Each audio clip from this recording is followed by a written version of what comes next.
WTF? Welcome to Funk. Oh shit! Welcome to Funkatopia. WTF? Welcome to Funkatopia. This is Funkatopia Live. I'm your host, Mr. Christopher. That is the mighty Michael Bland right there. Right there. Look at him. Look at him. In your face. Look. Yes, in me face. Look at me, in me face.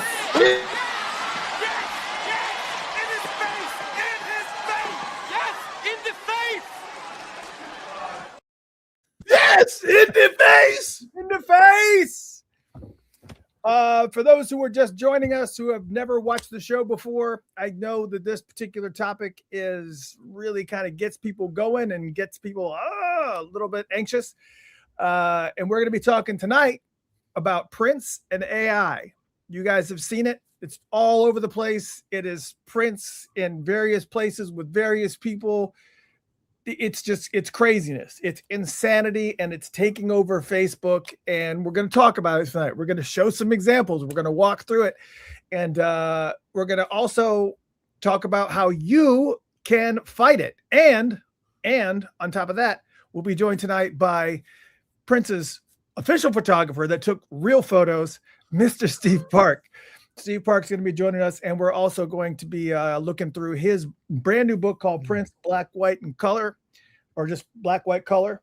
And we are going to be diving into that pretty deep and looking at some of the photos in there. And as I said, we're just gonna be hanging out for right now. We'll start that at 8:00 once Steve gets in here, but we're going to be talking about Prince and AI primarily. Actually, Steve has just entered the green room. He's actually backstage right now. We'll bring him on in a second. But sure. We got some, I keep on looking at this. For those that are watching us on Instagram, Michael and I actually see a split screen where there's a secondary screen that is very small. It's like this. Yeah, it's like that. And it's very difficult. So I got to keep an eye on it so I don't get out of the frame for. Right. Stay in there, man. As you guys can see, maybe only for the eagle eyes, my view is a little bit different. The computer that we were on, or that I was on, just started to go. It's an old Intel IBM Think Center, and I've had it for years, but I think it finally bit the dust because it started just randomly going into sleep mode. It was just like, screw it, I'm out of here. Like, you didn't tell me it was an IBM, man. I was like, that's really odd for a Mac to be acting like that. Well, there's your problem right there. Your manifold's busted. That's what's wrong. Yeah, so this is my MacBook Pro that I got just recently, and then I have an old MacBook Pro that has the camera attached to it that we're going to actually take a look at Steve Parke's book, page by page. We're going to actually be going, not go through the whole thing because we want you to buy it. We just want you to look at the whole thing. Yeah, you can't give them everything now. You got to give them everything. But again, we're going to be talking about Prince and AI. Man, it's been a week. What did we do last week? I don't remember what we even talked about last week. Wow. Yeah, see how this? Y'all got no, it was less. It was less Cleveland, man. Oh yeah. No, that was 2 weeks. No. Wow. I think we did free for all. We did a free for all, the SoundCloud. Not SoundCloud, the that's right. We listened to new music. That's right. We certainly did. Didn't we? Okay. It's getting hard to keep up. I tell you, man, it's ridiculous. That's the reason why next week we're going to have next week off. Next week we will be off. I will be returning on July 28th. July 28th, I will be on, and we're going to be doing something really, really cool. Many of you know I've done album chats for almost every single one of Prince's albums where I talk about the history of the album, some of the recording process, some of the people and personnel that were involved in recording it, and being musicians on the albums and going through track by track. But I've never done one for Welcome to America. And it is going to be the 5th year anniversary of Welcome to America, the posthumous release. It was released in 2021. On the 30th, July 30th. But on July 28th, we're going to be doing a Welcome to America album chat live right here with you, just like we're here live tonight. If you have any questions, go ahead and post them in the chat room. We'll make sure that we kind of, start them and if you have questions about Prince and AI or comments, everybody's going to see your comments flying by. But if you have questions, let us know. And of course, when Steve gets in here, if you have questions for him, we'll do that too. But before that, also on that day, we might have special guests too, by the way. Welcome to America album chat. We may have, there's a variety of people that are on that album, and some of them may join us. I don't know. We're still working through things. It may just be me, but we'll find out. And just so we're clear, I don't know if I've mentioned this, but I hope to mention it now, and I am. We are doing a drawing on July 28th as well when we return. And it's going to be a drawing for not one, but two books that Steve Parke had a hand in. The first of which were there. Oh, that was the thing that fell. The very thing. The first book that we will be doing a giveaway for is this right here, Emancipation, Words and Pictures. This is got Steve's fingerprints all over it. We'll talk about this in a second. Plus his brand new book, Prince, Black, White. Do you see how, look at that. Did you see that? Did you see that camera jiggle? Did you see that? That's how big this thing is. Look at this. That is how big it is. That is how big, that's right there. Prince, Black, okay. Color. I'm telling you. Not very flimsy. No. Not too flimsy at all. Not at all. Pretty solid. And before this is over, we will I'll make sure that we set up a short link to that. Matter of fact, I'll probably do it here. We're talking. But anyway, so all that's going to be happening. But in order to get in that drawing for those two books, you have to be a member of Patreon, patreon.com/Funkatopia. That's patreon.com/Funkatopia. If you become a member, doesn't matter what level you're on, you will be entered for the drawing. Obviously, the higher level that you are as a supporter, the more entries that you get. But if you want to be in at all, you got to join patreon.com/Funkatopia. Not just one thinner book, but also the monster book that is. Get the Big Mac. Yeah. So how are you, man? How was your weekend? What did you do anything at all? Well, we had a couple of triumphant nights at the Chanhassen Dinner Theater with the Earth, Wind, and Fire tribute. Oh, that's right. See, yeah, this is the problem with me not being up there. See, obviously, if I was up there, I would have been there. But sure, man. But you know, it's funny because it's that kind of Earth, Wind. Everybody loves Earth, Wind, and Fire's music, so it's like it's the most mixed crowd you can hope for. You know, just old, young people of all hues and creeds and colors. It's you can't lose. It's like the greatest music ever written, ever given. You know. Yeah, I mean, what did you open with? Oh, we opened with "In the Stone." You know, Nice. my favorite record of theirs, I think, is "I Am," which starts with like "In the Stone," "Can't Let Go," and "After the Love Has Gone," and we play those straight out, like in the front of the show. So it's yes. What did you close with? Is that going to be a spoiler? Because you don't have any more. No, we always close with "Let's Groove." How can you not? Okay, that's true. Yeah. So, how did somebody's asking about Summerfest. I'm sorry. Summerfest was cool. So I played with Soul Asylum on July 4th in Milwaukee at Summerfest. It was funny because they put us on a bill with two other prominent Minneapolis bands, which would be or actually it was the Jayhawks, and then not a Minneapolis band, but I think they're maybe from Fargo or somewhere. The Bodines. You ever heard of the Bodines? Yeah, of course. Yeah. Okay. Okay. I don't presume, man. You ain't from around here. But yeah, no, I mean, what they're not. They were big. They were big. Okay. Well, when around the time here. Yeah. Okay. Good to know. But what they did not do is outsell Soul Asylum. Soul Asylum is the most successful rock band to ever come out of Minneapolis. And after the show, me and my homie Big G, we jumped in the van and drove straight back to Minneapolis. But what somebody told me was that the Jayhawks asked Dave to introduce them. So he went out, you know, like in his after show gear, like in some shorts, you know, with his white legs showing, went up to the microphone and apparently said, "Ladies and gentlemen, the second best band from Minneapolis, the Jayhawks. So it's like, man, I mean, we all love each other up here, but you know, we don't take it easy. Did It's he the have a land of comeback? hockey. Did he have a comeback? Yes, his comeback was he said, yes, second to Husker Du. Thank you, Dave. Thank you. So yeah, no. Gary's, they're all, it's a witty bunch. They, you know. And this view is really, it's kind of messing with me because I mean, it's like, first off, you can see my, I actually made that box that says Atlanta. I actually found there was a welder that made this sign that said Atlanta, but that's all it was just the lettering.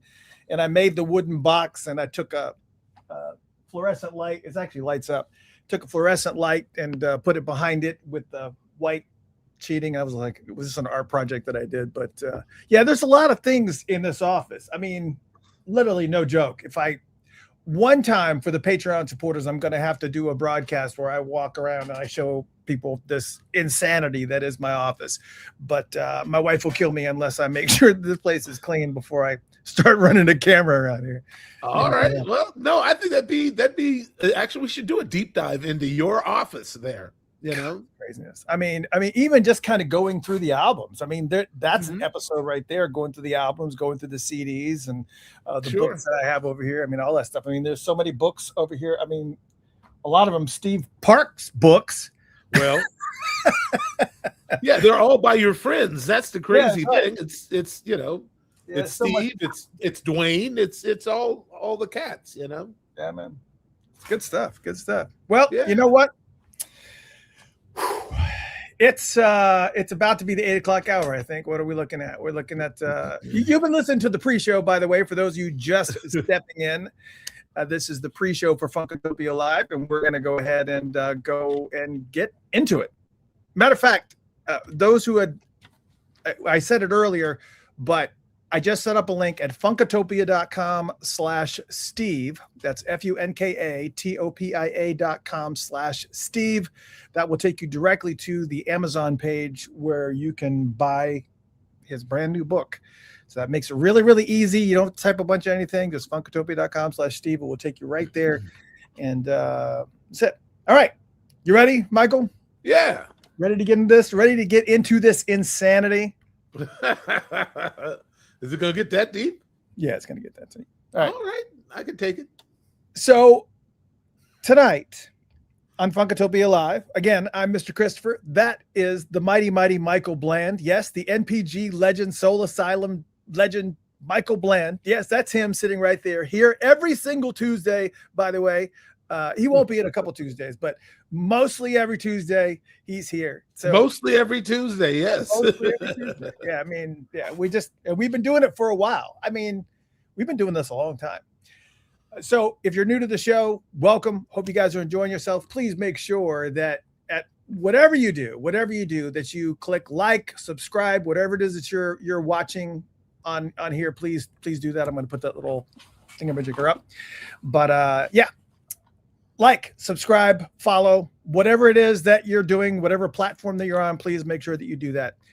Tonight, we're going to be talking about the inundation of Prince and AI. All of these crazy fake photos that we are seeing all over the web that have Prince in them in a variety of forms of fashion. It's just insanity. I mean, it literally is insanity.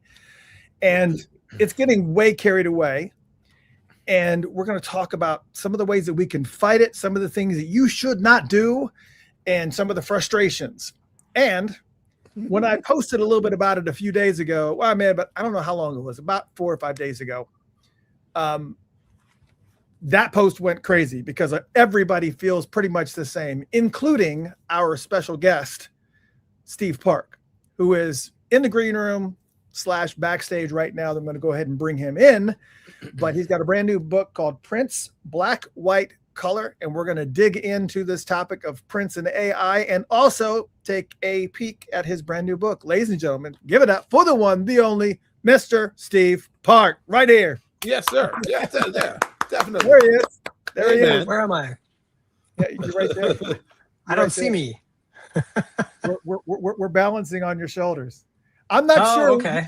who's the evil one and who's the good one. I don't know, but here we are on your shoulders. Yeah, I'm getting just the like following thing, so I don't see you guys. Oh, okay. Well, yeah, let me turn that off. I just wanted to make sure that those. Oh no, that's fine. As long as I'm not having a stroke or something, and that's all I'm seeing. That's you're not right. You're not seeing us as at all. As long as you're not having a no, brain I am tumor. now. Yes. Now I am. Okay. Right, exactly. Right. Yeah. As long as you're not having a conniption. As we yes. A so conniption. There's a word. I am so looking forward to talking about your brand new book called Prince Black and White. Matter of fact, I've got the camera ready to go with the two. Well, this is actually, we're doing a drawing, as I mentioned, on patreon.com/Funkotopia. We'll be doing a drawing on July 28th, but the deadline to get in on this, to join Patreon, is July 25th. That is the deadline if you want to join Patreon to get in on this drawing. But you will get not only this amazing Emancipation Words and Pictures, I'll bring it over to this one, Emancipation Words and Pictures, but you'll also be getting this right here, Prince Black and White. And it's just it's just great. And of course, I don't know if you noticed, but we also have the Chaos and Disorder album cover.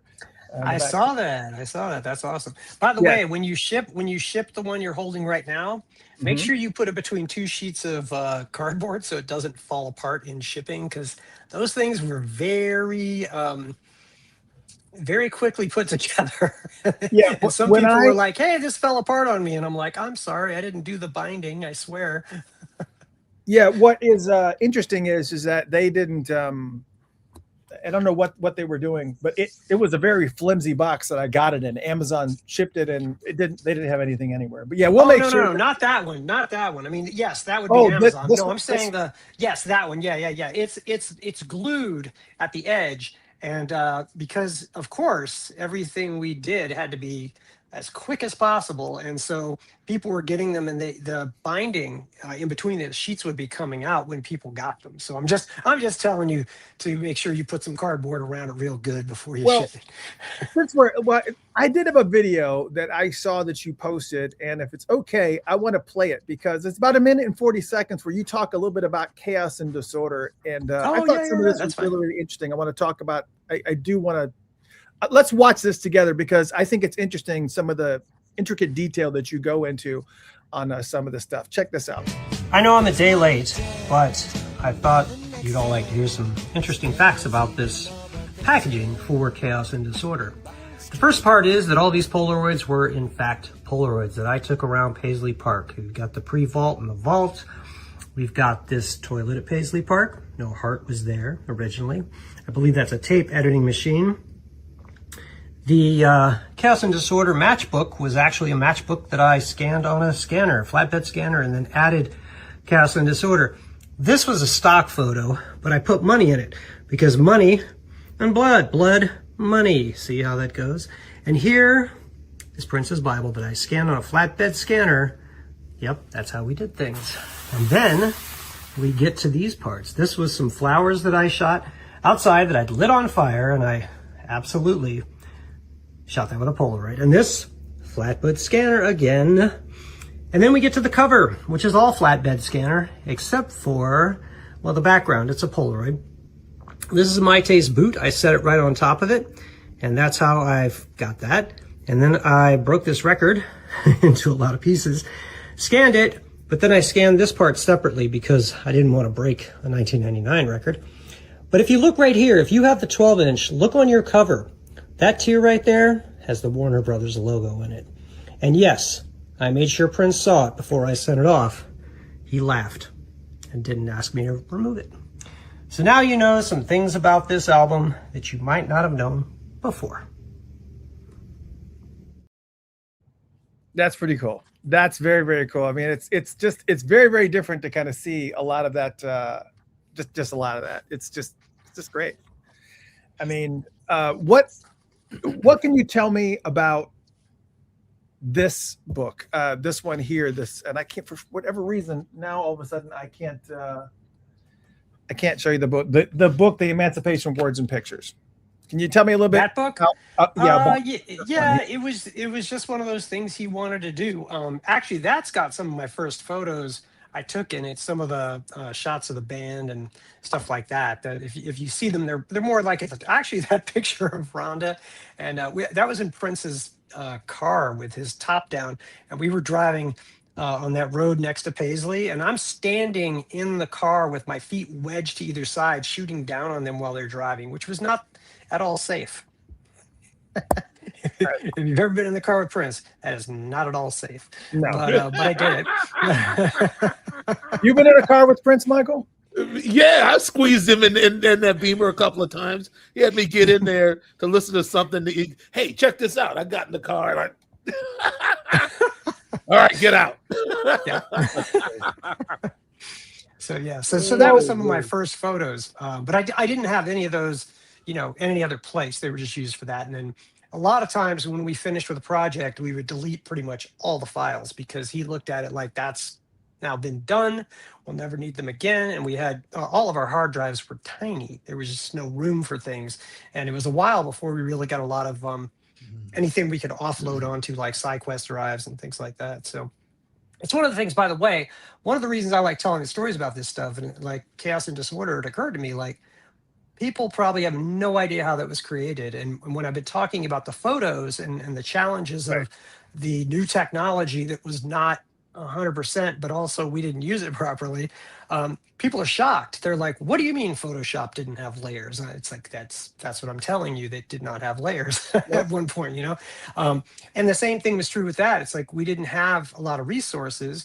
So Michael Van Huffel and I, when we worked together, we would just scan stuff and put it in there. And Prince would ask us, like, how do we do stuff? We're like, I think Michael said one time, like, we just scan pocket lint. Deadpan face. And Prince kind of looked, but then he laughed. He thought it was funny.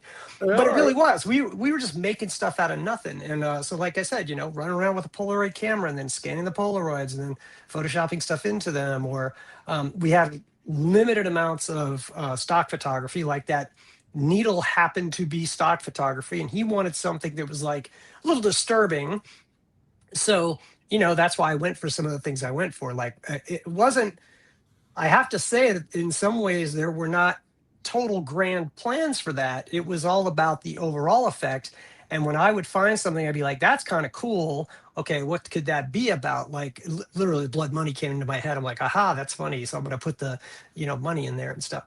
So, yeah, that was, that's why I like talking about it, because people are just surprised. I scanned the bottom of Maite's boot on top of the scanner, and just to get that impression to make it look like it had swished down on everything. So it was fly by the seat of your pants, like pretty much everything out there. How about that? Yeah. I know, right? Surprise. Here's what I'm... Go ahead, Michael. No, I just wanted to, because Michael Van Huffel, I actually spent a significant amount of time around that dude, because my ex-wife and his ex-wife were friends. So, so his dry sense of humor, it never occurred to me that Prince would be hearing this dude, is telling these jokes, completely deadpan, and Prince probably going like, what is wrong with this dude? Oh, yeah. No, well, they when I wasn't there, they spent time together, and it's funny because he's told me some of his stories, and he had some good times with Prince, but I think that Prince knew he was slightly afraid all the time. Yes. And so he would mess with him. Like, I'm not going to tell his stories, but he would just mess with him, and he'd be like, I don't know how to react here. Am I supposed to do this thing, not do this thing? And I didn't react. So he got to stop doing that to me, because I was like, okay, whatever. Do you want me to do that? Oh, no, you don't? Okay, that's fine. So. I'm sorry. I'm thinking about Michael Van Huffel and Prince talking. And I'm like, this is a funny conversation between two, vertically challenged men who have a lot going on in their heads, Yeah. Yep. And the reason why I asked about Chaos and Disorder, and also the way that you kind of put this book together, I can make this a little bit bigger. Yeah. The reason why I put this up was because I wanted people to see kind of, the artistry of it, and we're gonna go into a little bit more detail of some of this. But this is art. This is not only is it art. Let's be really, really clear. It is also commissioned art. It is approved by the artist that is being represented in these photos, which is why we want to segue here into this Prince and AI debacle. I don't even know how to even describe it. It just doesn't make any sense to me whatsoever. Yeah. Some of the things that I'm seeing, there are a lot of different players. I think the primary players that I have been seeing is one called Purple Rain Forever, a Prince tribute.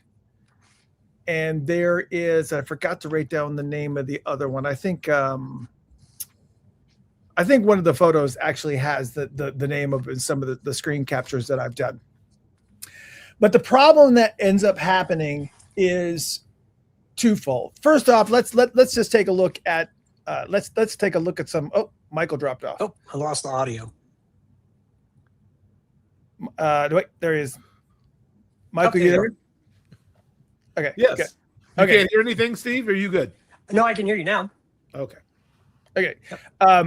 So I can hear you, Michael. Oh, you can't hear Steve. I mean, Christopher. Yeah. I can't Christopher, he can't hear you for some reason. You can't hear me? No.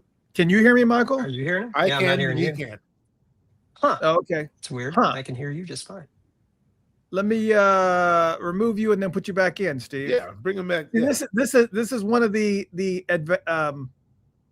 situations where you do live shows, and you never know. I mean, I can hear you breathing, Michael, but I can't hear him. Oh my God! I am a mouth breather. You caught me, man. My dad used to sleep with a sweatband around his head because his sinuses were just not good. He passed them right on to me, so I'm a mouth breather. Let me see. So while Steve is while Chris is trying to figure his thing out, I got a question for you, Steve Parke. Sure. Correct me if I'm wrong. Sometimes when I look at your work, I see Salvador Dali's influence. Is that possible or impossible? I was a fan. Yeah, no. I was a fan of Salvador Dali's for sure. And as a matter of fact, one of my favorite things that never happened. He was talking about doing a Love Sexy album in '88. Rave. Rave Under the Joy Fantastic, right, in '88. Right after the Love Sexy, he gave me some songs, talked about that being an album. And of course, Batman came in, and then that was that. But one of the drawing I did was sort of it was like a street scene, and there's a little girl playing with some buckets, but she's got them shaped like Paisley Park, just loosely, and she's got little figures and stuff. And then as you go through, it's like it was one of my neighborhoods in Baltimore. I used references from that. I lived near the projects and some condemned buildings and stuff, so I had that kind of stuff. So it was real gritty. And then off to the back, it went over to a building, and in front of the building was a tree, and it had just a couple little pieces of fruit on it. But if you looked at the way the branches were shaped and where the fruit was and everything, it was Prince's face. So you didn't see it right away, but you got it in that. And I was excited about doing it for that very reason, because I was such a Dali fan, Yeah. And, he loved it, but Batman came along. First Batman. Yes, payday for everybody. Of course. Yeah. Say something, Chris. Can you not hear? Can you still not hear me? Still not hearing him. Still not hearing you. Maybe you need to go disappear and come back. Everybody else can hear me too, right? So if everybody else can hear me and Steve doesn't, Steve, maybe Michael's going to be the interpreter. Yeah, that's pretty much what's going to happen. You ask Steve to just disconnect and then come back in, and then maybe it will reset everything. Because if everybody else can hear me and you can hear me, Christopher's asking for you to disappear, to leave and come back. So literally like disconnect and reconnect kind of thing. Disconnect, reconnect. Yep. Okay, I'll see how technologically adept I am here. How do I get out of this? I don't even know. I'll close it down. I'll close it down. Or just refresh. All right. Yeah. Refresh, whatever. Yes. There you go. And there you go. So to kind of get into the AI discussion of this, and hopefully he'll be back here. But this is kind of an example of what what we're seeing now. Obviously, it's not like it's like this horrendous photo that is like, oh my gosh, but the fact that there's smoke in the to insinuate that he was smoking, and it's just a lot of insanity. Hold on a second. And there you are. A lot of insanity. I heard you. Yes. Okay, good. Fantastic. I'd never heard of Prince smoking anything ever. Right, exactly. So, but and again, some of these photos are not necessarily that they're, upsetting or anything, but it's the other part of this, I think, is there's a couple more examples here. Let's go to the next example. The next example is actually one, I think it's of his, it's supposed to be of his father, Prince Roger's trio. Looking nothing like him. Nothing like him. It's just a whole, I don't even know what this is. They're kind of like creating this whole entire make-believe situation. And I think what probably annoys me maybe a little bit more, this is a great one. This is one of my favorite ones. This is two photos. And let me go ahead and just apologize for those who are on the sound listening via iHeartRadio or Spotify or Odyssey or however you're listening, Apple Music, whatever. This is a very, very visual show. Yes, there's a lot of audio components to it as well, but this is going to be a very, very visual show. So it would behoove you to check this out from a video, not just audio. But this is Prince and Larry Graham. Looking 20 years older than he actually is. Morgan Freeman is right. Larry Graham. I can't remember his name. I was going to pull one out. But yes, it's just craziness. And I think what's upsetting to me probably more than anything is that I'm going to show you a little in a few screenshots here of people that are actually engaging with it, and also not just engaging with it, but also for some of the us hardcore Prince fans, this stuff bothers the crap out of us, obviously. But what makes it worse is watching new Prince fans who are not familiar with all the photos that are out there, who are not familiar with all of his work, who are not, they actually think these are real photos of Prince. And you'll see comments where like, oh, he was so beautiful. And, oh, this is amazing shots. And I'm like, yeah, literally losing my mind. And here's the problem. As much as this drives us crazy, you cannot, when you interact with these, whether it's annoying that anybody would click on a heart or click on a thumbs up or click on it because it's fake. It's a fake photo. It's not friggin' real. It's not him. That's what it's so frustrating. And of course, when they post photos of like, here's one of Dr. Fink. That is not Dr. Fink. I saw that. On top of that, if you look at the band, there's like, it's just crazy. Who are those guys? Purple Legacy Vault. Yeah, Purple Legacy Vault is the other one that I was trying to think of. It is just insane. This one says, look closely at photos of Prince's bands through the years, and you'll spot a keyboardist dressed as a surgeon, scrubs, cap, and all. That is Dr. Fink. That is not Dr. Fink. So this is where kind of people get really just upset. And when you see a photo like this, your initial reaction, and rightfully so, is to want to scream, this is AI. Stop doing this. Stop creating the photos. But when you comment on that photo, you are increasing the engagement for that photo, which means every single click. I don't know, a lot of people don't know this about me. And I know that I'm speaking down to some of you, but I do realize that there's also people in the chat room that aren't so technically savvy. So let me describe something a little bit from like an algorithm perspective on social media. Just because somebody has 10,000 followers does not mean that when they do a post, it goes out to 10,000 followers. Facebook drips things out based on the engagement of that post. how many people clicked like, how many people clicked a heart, how many people commented, how in depth were the comments, et cetera, et cetera. That's what a lot of you don't know about me. For those that don't know me outside of Funkotopia, that's what I do for a living. I do digital marketing. I have my own company called Rankwell Marketing. This is what we do. So every single time that somebody clicks like, well, first off, when somebody does a post, it may go out to, I don't know, whatever the average is of engagement for that person. So it may go out to 50, only 50 of those 10,000 followers. But if somebody starts clicking like, then what ends up happening is that Facebook then goes, oh, I'll show it to 150. And the more people that comment and the more people that click like and thumbs up, it gets more and more of the reach of those followers that person has. Not all 10,000 people see those posts, because let's just face it, if you saw the post for every single Facebook person or group that you follow, your Facebook feed would be never ending. That's the reason why they don't show you everything.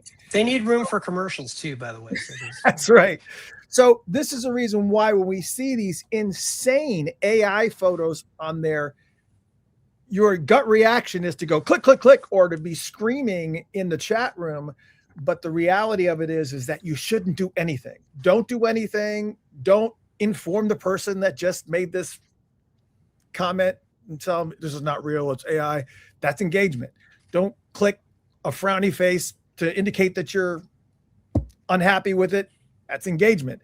Everything that you do on that post sends it out to more people. So the best thing that you can do is avoid it at all costs, which is the opposite of what you want to do. You really just want to start clawing your eyes out and go, oh my God. But it's like so difficult. I look at some of these crazy photos, man. I was with Dr. Fink. Oh, guess this is Prince at a soundboard. Guess who that is? That's Susan Rogers. I mean, why is this? How is this legal? Steve, do you know anything about the laws pertaining to like the protection of images? And so, I mean, enlighten us if you know anything about it.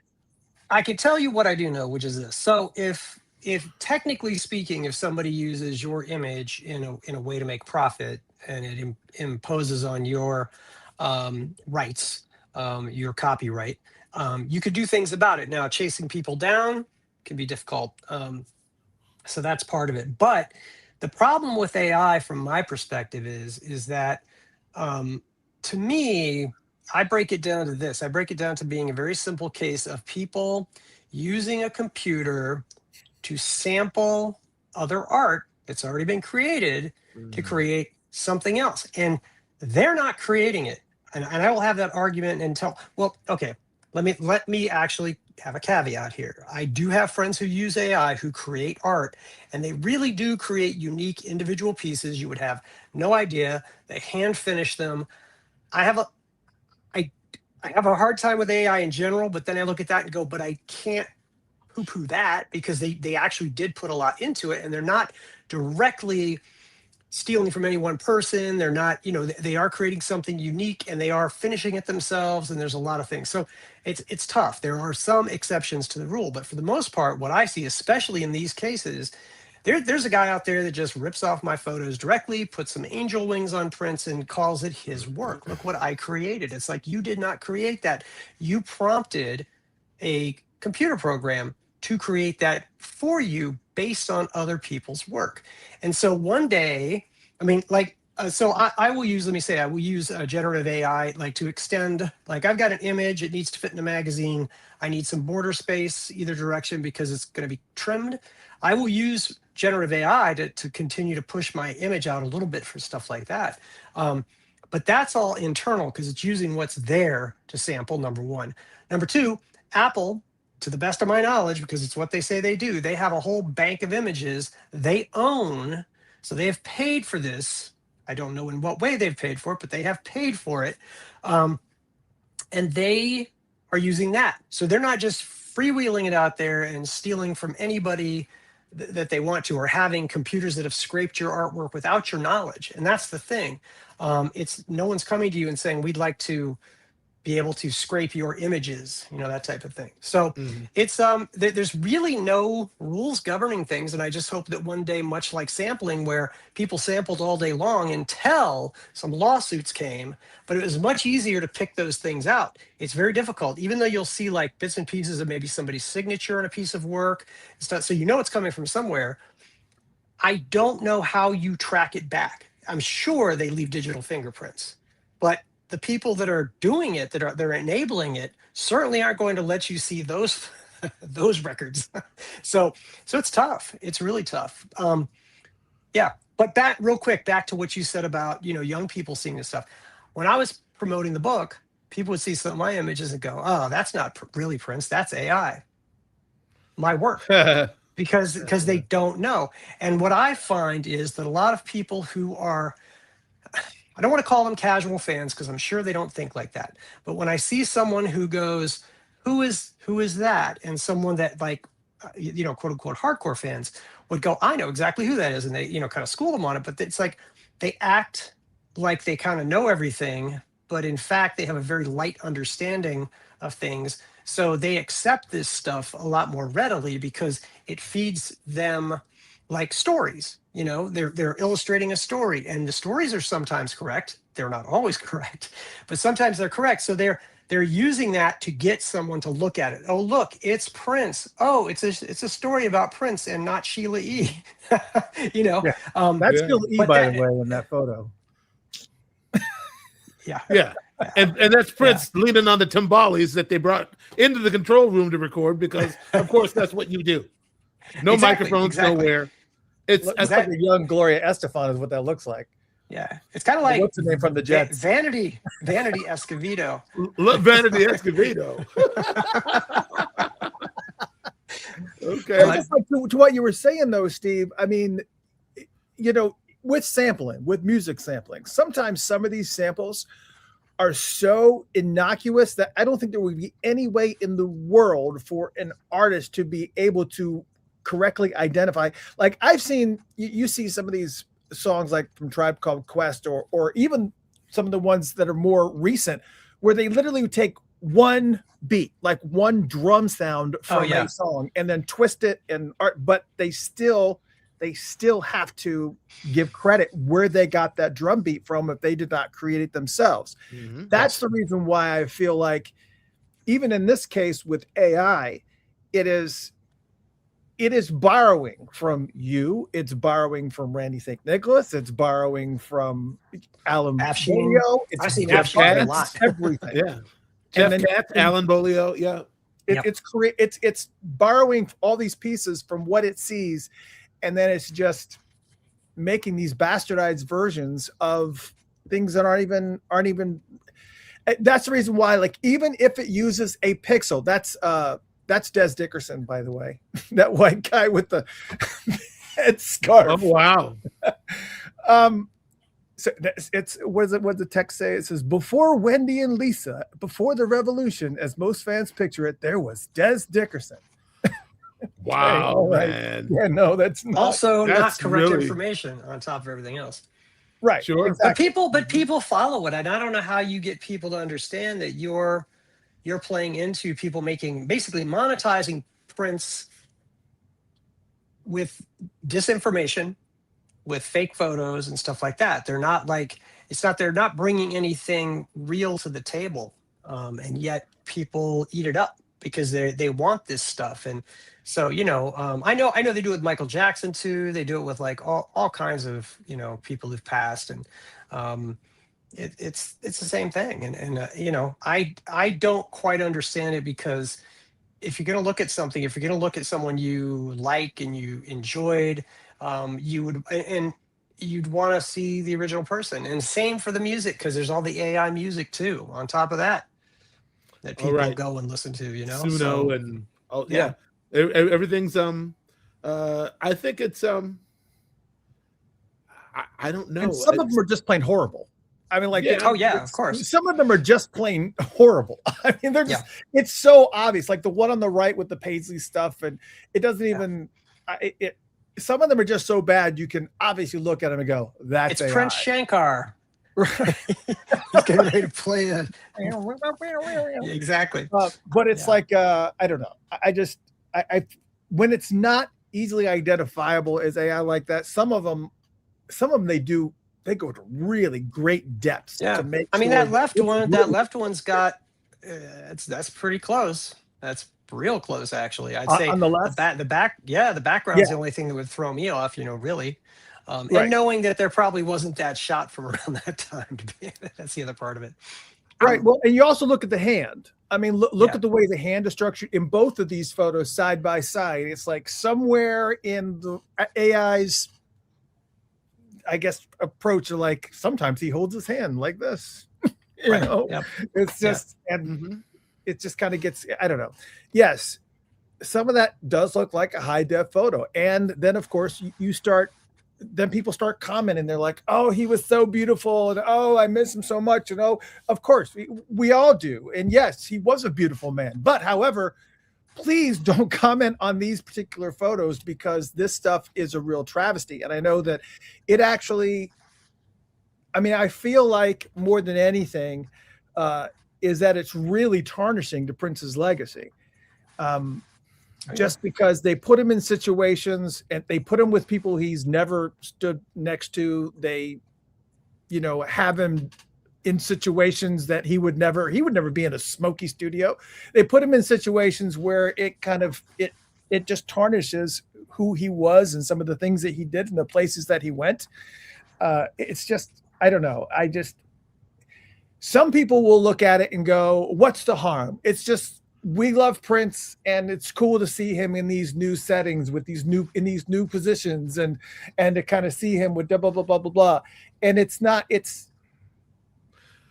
I don't know. I mean, obviously you being an official Prince photographer, you have a very, very hardcore stance. It's like, no, I've took thousands and thousands and thousands of photos of this man. And I know that there's no doubt in your mind that a lot of these AI people are pulling from your work, because your work is out there very, very heavily. So, and I don't know. I'll stop talking, but that's where I kind of get frustrated. Because we're on the cusp of kind of a spiritual discussion here. Right. Because, and it's like, I don't really want to go all the way, man. Oh, no, we're not going there. No.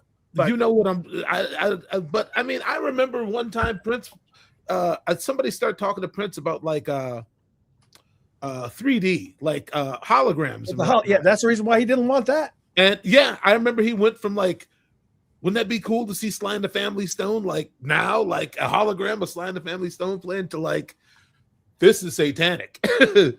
Don't like any replication of my image you see in the future that I didn't. Like, he went on a diatribe for about 15 minutes one day just about this sort of where this is all headed. And I kind of got to dip in there. Steve, I don't know where you're at spiritually. I don't know what your beliefs are. Don't take offense to anything I'm saying. I'm not going to be too specific, but just the fact that the entertainment business is inherently evil. We can just say that. Yeah. At least if we agree on that, then we're not that far off from one another. So what we're talking about is the systematic, replication and stealing of sound, image, so on and so forth, all this artificiality. They're making it easy. I mean, a friend of mine and we tried Suno just to see how it worked, and it was scary to me, man, because it sounded like a really good singer, like the song pops out and it sounds like a finished, like a track, like a music, but you can still feel the hole in it. Like, there's a place where it's like, there's no divine spark here. This is not based on something that you can reach through the spirit. This is otherness. And that's right.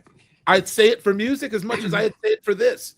It's a thing. It's a systematic sort of stealing of human content, in order to almost get to the point where we can't tell the difference. Yeah. Because if you can't tell the difference, you can't tell the difference. Right. That's right.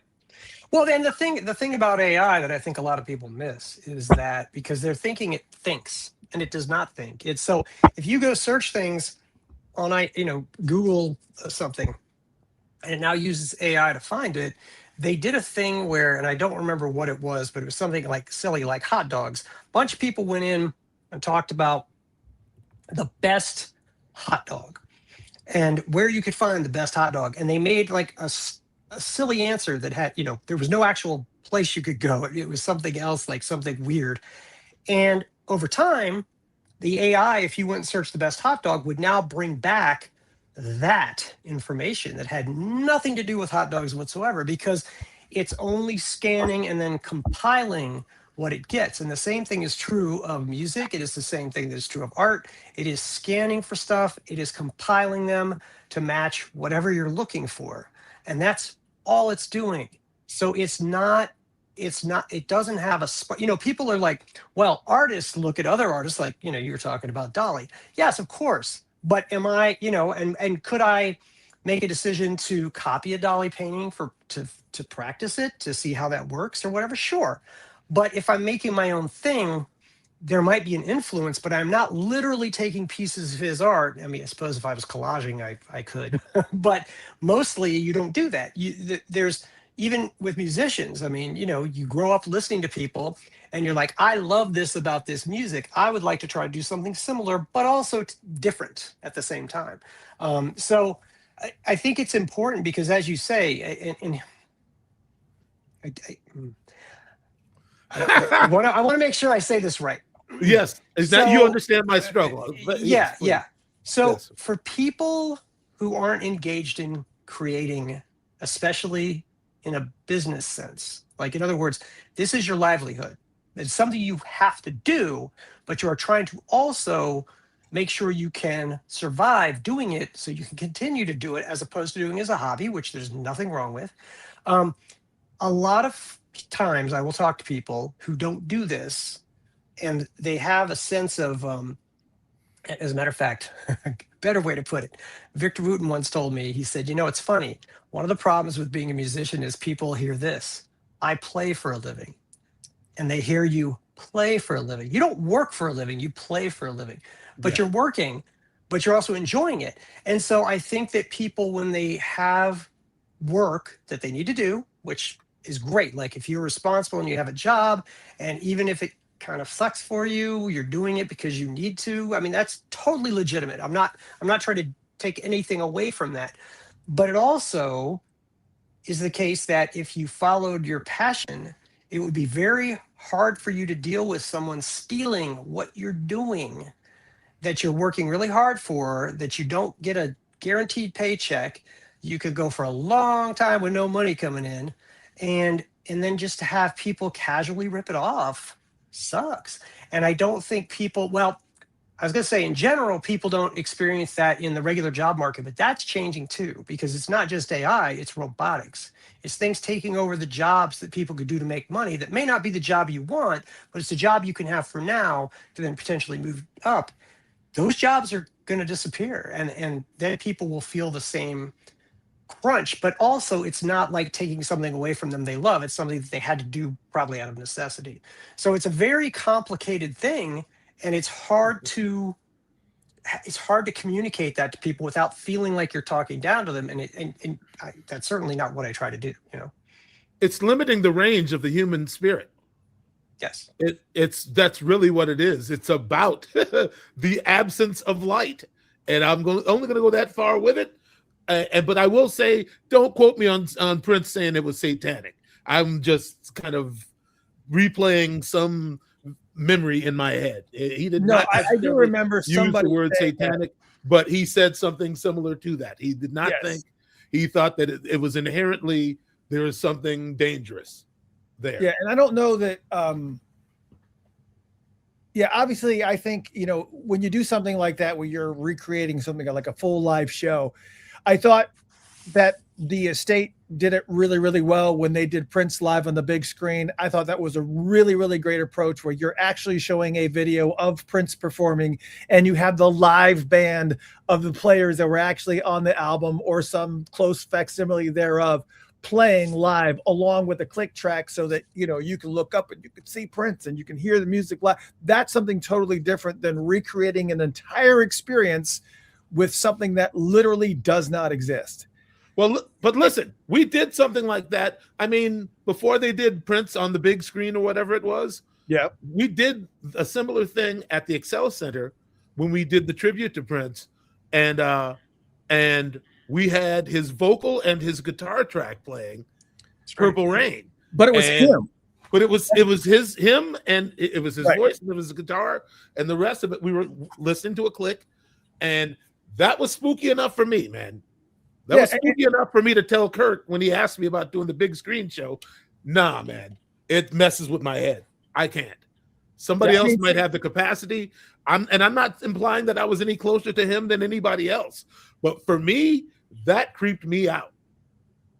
Yeah, and again, it in that case, it was him. In this particular case, you know, this is not him. And of course, you know, we're not talking about the live performances like what they did with Tupac and all that stuff at Coachella.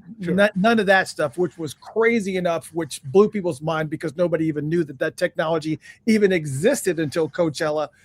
I mean, the basic public, and then everybody was like, just lost their mind. So the impact of that was just, it was monstrous. But talking about specifically with images, it's just these types of scenarios. He was never there. Like I just saw somebody comment in the chat room talking about he wouldn't be walking down the street without bodyguards, you know, in this era. And these places, even look at First Avenue. First Avenue looks like it's sitting on Bourbon Street or something. It's like this, it's just crazy. It's like not even locate. There's so much incorrect about these photos in all manners of speaking. I wonder if they do that on purpose so they can't say, well, we're not going after like an accurate depiction. Like maybe it allows them some leeway that that First Avenue doesn't look like First Avenue. You know what I mean? It's like maybe it's fiction. It's a manifestation of someone's, you know, interpretation of reality. It's probably a disclaimer. Yeah, I thought it was required that they have to say this is an AI photo or created with AI. They should. Yeah, they should. Yeah, I think this is kind of where we're at. I mean, like looking at this, why would the revolution be playing in 1979? Exactly. Yeah. This is what I was referring to last week. This is the image I saw last week that just spun me out of control. And again, if you're just joining us, I'm not going to go into the whole spiel that I did previously, but I just want to reiterate. If you see the Purple Legacy vote, yes, you can. I didn't say this part. You can actually, quote unquote, report them, but they're not doing anything wrong. They're not advertising or selling anything. What they do actually make revenue for the engagement of you folks that engage with these posts. That's how Facebook, if you do a lot of engagement, they will actually make money off of this. So you guys keep clicking on this stuff, even if it's to go on there and say, this is AI. Prince wouldn't like this. You're engaging with that post and you're making it bigger. And every time that you do that, you send it out to more people. Don't click the frowny face. Don't engage with it. Close it, block it. Like somebody had suggested in the chat room, block it so that you don't see it, so that it doesn't affect you. Because every time I see this, I spiral. I literally spiral, and it takes every ounce of energy I have not to go in there and just start losing my friggin' mind, especially the people that don't know. I don't blame people for not knowing all the photos that are out there of Prince and what's real and what's not. I can't blame them for that, but it doesn't make me any less angry about it. It's an assault on my senses of all things, you know, being the huge Prince fanatic that I am. And I know that you guys are too. It's an assault on all the senses. And that's one of the reasons why I was really happy to have Steve join us today, because he's an actual photographer that is being affected by this in real time, because they are stealing his work. I mean, obviously you can't prove at this point in the technology, you cannot prove that that's where they got it from, but because Steve's work is out there, so, I mean, it's everywhere. I mean, Steve's work is everywhere. They borrowed some of that imagery, whether it's a piece or whether it's a nostril, whether it's an eyebrow, whatever piece it is, that they stitched this together. And it's not stitched together like that. These little pixel by pixel, but it's just a travesty and an attack on real artists that are out there doing the photography work, doing the graphic work, the ordained artwork, like the brand new album cover for Prince's album Timeless that's coming out August 28th. That was done by Tora Borealis, who actually the intro video that we open our show with, that video was done by Tora. I got Tora before he started doing all that stuff, and I just said, I love your work. He was creating these amazing, just, you knew it wasn't made to look realistic. It was just morphing and stuff. And so I asked him to do our intro video. And then, of course, now he was chosen to do a lot of the celebrations. I think 3 of the celebration graphics were done by Tora. And he also was commissioned to do the album cover for Timeless, which I've heard a lot of people, fuss about. But he's not the one that makes all the final decisions. He kind of provides them with a bunch of ideas, and then they choose whatever. That shot is not an AI shot. I've heard that a lot. I wish I had the Timeless album cover right in front of me. I don't. But the Timeless album cover is not AI.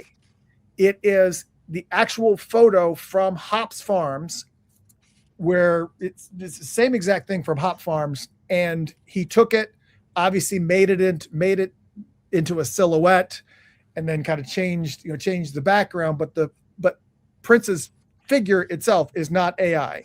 And I saw some people commenting, I'm not buying Timeless because they used AI. No, they didn't. Yes, there was Photoshop effects creating a silhouette so you can't see his face. Yes, there was background changes, but that is an actual picture. I don't even know who took those pictures, but they'll be properly credited as well, because it's actual work that is being borrowed from and modified in some form or fashion. I'm sorry. It seemed like there was somebody that asked a question. I've been meaning to put it up because it was addressed to you two. And Robin Stevens said, I want to know what Steve and Mike think about alumni doing this. Please tell me, y'all call that out 1-1. I'm not familiar of what Robin is specifically referring to, but I don't know if there is alumni that is doing this AI stuff. Yes, no, do you know, or where? No names, please. I haven't been paying attention, so I don't really know. Yeah, I'm not coming up with. Yeah, but I'm not coming up with anything. Let's just assume that is correct information, and that there is Prince alumni that is out there making Prince AI photos. What would you? Okay. What would you do? Would you contact this person one-on-one? Would you call them out publicly? I guess it depends, circumstance to circumstance, I guess.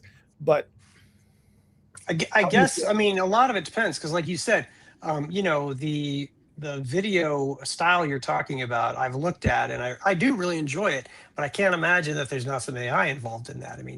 That seems obvious to me. And by obvious, I mean because of the way it flows and stuff. To do that in traditional illustration graphics, like a Disney movie or something like that, would take so long. And forgive me if he's that prolific and he's actually doing it by hand, then I am wrong, but that's my guess. But like you said, it's making a style that you don't assume is an actual piece of work, like someone's trying to say this is real photos and stuff. So the reason I bring that up is that if an alumni was doing something where, let's say, they're telling their stories and they want a graphic to go with it, and they create something that is not trying to be this, where they're not trying to say, and here is Prince and whatever, then I have less of a problem with it, because it's illustrating a story. It's still, I still have my issues with AI. So I can't say that I'm 100% on board, but at least I could see why that would be an important component to someone telling a story that is from them, not some. See, the other thing is taking these and then jamming them into a story that isn't even true or is complete nonsense, or picks little bits and pieces and puts it all together wrong and calling out a person who clearly isn't that person in the photo. That kind of stuff, it makes it even worse. Like it takes it to here, whereas I'd say the other stuff I'd say is here, but it really all should be here. Sorry, go ahead, Chris. No, please go ahead. I think I would just say that first off, it's just going to get worse. And if they're not doing anything illegal, what are you going to check them for? I mean, either you have the good taste, and the prudence to recognize that that's something tasteless, or you don't. Like, it just depends. It's it's the same with people who center themselves in the narrative when they're telling a Prince story, so on and so forth. It's it's really a matter of your kind of sense of social etiquette almost. Like, is that cool? Really? You think that's cool to make a fake picture of Prince? You knew the guy. If you're alumni, you probably knew him on some level. It's like, really? Was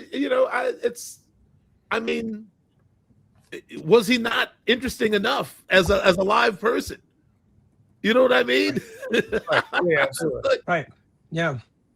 My thing right at this point is really what the thing we're not discussing is how come? Like, what does this do for who? Who is it doing something for? What is it doing? Like, why? What's the impetus? Why do it? Well, because of the fact that what happens on Facebook is that it increases engagement on that account, and Facebook pays account holders for groups and Facebook groups and Facebook pages that have a lot of activity, because the more activity that is generated on that page, the more ads that they can show and the more targeting that they can do for those individuals on those ads. And as a result, Facebook compensates the money. Facebook. Yes. Okay. Well, yeah, I guess. Of course. Yeah. Well, I mean, go ahead. I was going to say to that end, you're now talking about people monetizing stuff, which I do know they do. But if they're monetizing things, right? But if they're monetizing things that are not real and they are stealing from others to do it, that's where I feel like there should be some legal recourse. And of course, getting that, listen, let's be honest. Our government, if you're talking about legal recourse, they barely understood the internet 5-6 years ago still, like on a big level. Like when they would talk to dude who runs Facebook, I don't want to say his name, but no, but if they're talking to him and they don't even understand how this stuff works, and they're trying to talk to him about how to make it safer and all this stuff, they don't even understand it. How can you talk about making it safer when you don't comprehend how it functions to start with? Because then he could just tell you, yes, we are trying to do that. Oh, okay, cool. That's the problem. We have a bunch of old people who don't, listen, I don't understand all of it either. That's why I want to see some younger people running the government, because they understand this stuff and can deal with it, Sure. But also there's something to be said for inventions that are hard to figure out. I mean, the telephone, the original telephone, my brother-in-law worked for Northwestern Bell, the local phone company. I asked him one day, I said, how does the phone work? And he said, we really don't understand it exactly. There is a thing that happens when you combine this with this, there is a result.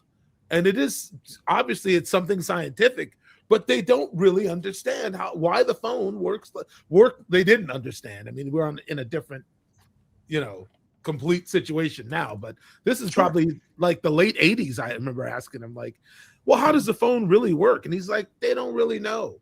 So I think it's a matter of also, I mean, how many Stephen Hawkings come along in a lifetime? Somebody who can explain the universe in 86 pages. They don't really know what they're doing. They don't really know what they're messing with. And I think that's a big issue, that they don't understand the potential. So they don't really have, how are you going to control something you don't understand? Right. Yeah. Yeah. Well, you can't limit something when you don't know what the limits are, Right. You can't tell it not, it doesn't compute when you say no or can't or don't. Here's Prince playing Bruno Mars in the new upcoming Bruno Mars documentary. That's probably going to happen. Michael Van Huffel. Sorry, I'm hold. I'm sorry, I just saw that too. Can you highlight this remark from Michael Van Huffel? Listen, man. You know how I feel about you. I was trying to be as friendly as I could about it, man. Really. Listen, you've spent time with me, Michael Van Huffel, and if I love you once, I love you forever. So believe me, I was trying to do it in the most dignified fashion, brother. You have to know. We got to get him on the show, man. We got to get him on now, Yes. definitely. Yeah. Without question. So he can curse me out on live and live and then living color. But there are people that literally create Instagram that do videos. There are systems out there right now that create. You tapped a little bit on this on videos that will. A lot of these models and these sexy girls and whatnot that are kind of doing not soft porn, but they're kind of doing very, very sexualized Instagram photo things. Some of those girls do not exist. Yeah. They're done with AI, with photos, and they even create videos. There are literal X accounts that I've seen, not X as in rated X, Twitter, that actually show you or walk you through the services that you can sign up with to create these faceless YouTube channels, Facebook, the Instagram, all that. And when it gets to a point where there are, 100,000, 200,000, 300,000 followers, you start to get into some real money. You start to get 1 million followers, you can be clearing $40,000 a year by not doing anything. It's just something that's running in the background, just doing this. And that's the reason why people with minimal effort are doing these types of things where they're creating these insane photos. And it's being monetized, Steve. You're absolutely positively right. It's being monetized, and it is their work is a result of your work, is a result of Alan Bolio's work, is a result of Randy St. Nicholas's work. It's just they're pulling from everywhere and just putting these things together just for, I don't know. AI is really terrifying. It really, truly is. But it's a travesty that it exists. But I wanted to see if there was anything else, because I do want to get to sharing your the real photos, the ones the that real are true. photos, right? But I did have a few more here. Here's a couple more. Oh, I already showed that one. Wow.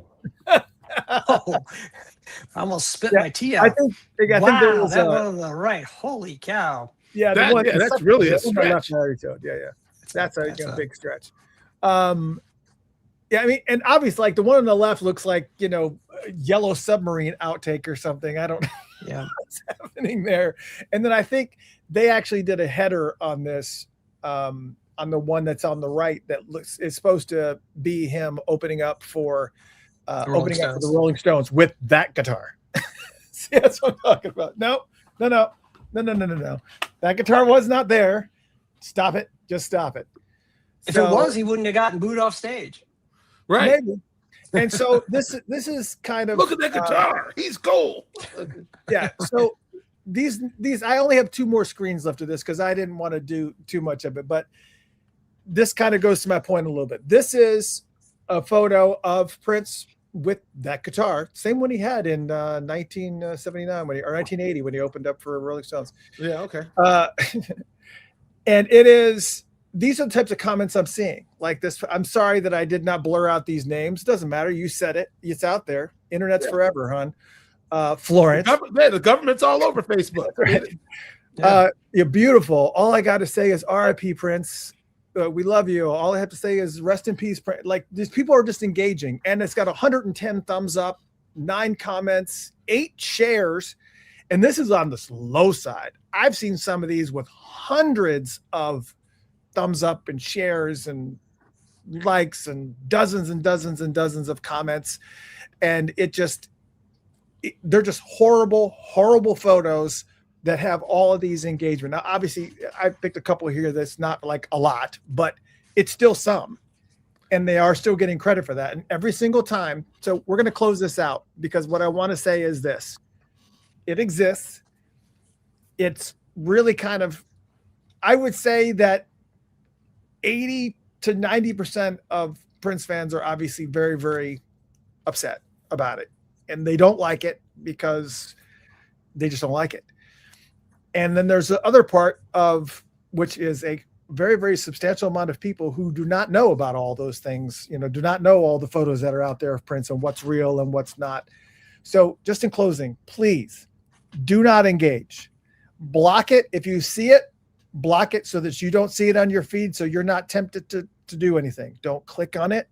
Don't comment. This is AI. Don't do anything with it. Ignore it. Don't do anything because you got to keep this distribution low and then they'll go away. Hopefully that's what you're thinking anyways. Yeah. But comment on the real photos, please. Yes. Let's just by the way, the electric vibe just kicked in for a quick second. Other big concern are that proposed data centers that are on an ecological nightmare. And that's also true. People, I mean, the big picture of all this is how much energy it sucks up to make this stuff that serves no one except for someone making some back end money on stuff they didn't create, which is pretty awful. Right. That's the biggest part of it. Yeah. As I mentioned at the beginning of the show, we are actually doing a giveaway at Patreon. Well, it's going to be done here on the July 28th show. We're off next week, but in July 28th, we are going to be doing a Welcome to America album chat, but we'll also be doing a drawing for not only Steve's brand new book, Prince, Black, White, Color, but also this oldie but goodie, Emancipation, Words and Pictures, which is also got some of Steve's work in it, which is pretty friggin' awesome. A lot of Jeff Katz in there too, though. There's a lot yes, of Jeff Katz that's true. in there as That's well. correct. So just so you know. That's got a bunch. It's got Steve Parke, Jeff Katz, Nicole, Randy St. Nicholas. Yep. All right. So, Nicole yeah. Nobland. Right. I forgot about her. And all of this will be, you got to join at patreon.com/Funkatopia, patreon.com/Funkatopia. You have to go there in order to get in on the drawing that will be done the 28th. The cutoff date for that is the 25th, by the way, and you'll be entered. Obviously, the higher up the subscription, the more entries you have. But let's talk about this beauty. Let me put this over here. Let me talk about this beauty right here. Yeah, let's get to Prince, it, man. Black, White, and Color. Obviously, I had the book that we just talked about. Plus, I've got quite a bit over here. I mean, I've got quite a bit of your books over here. They're just, unfortunately, they're out of reach in a lot of places. But let's talk about, like, for instance, Picturing Prince. I know we've talked about this book before too. So we got a lot of great books. Tell us about what Prince Black, White, Color is about. What was your idea process as far as the collective that is this book? Yeah.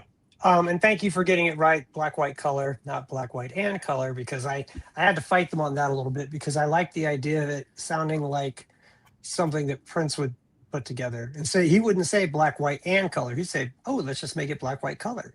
And I'm like, yeah, let's do that. So that was in my head when I picked that out. So between the two books, which, the double set right now is completely sold out, and they are reprinting it, should be available early October.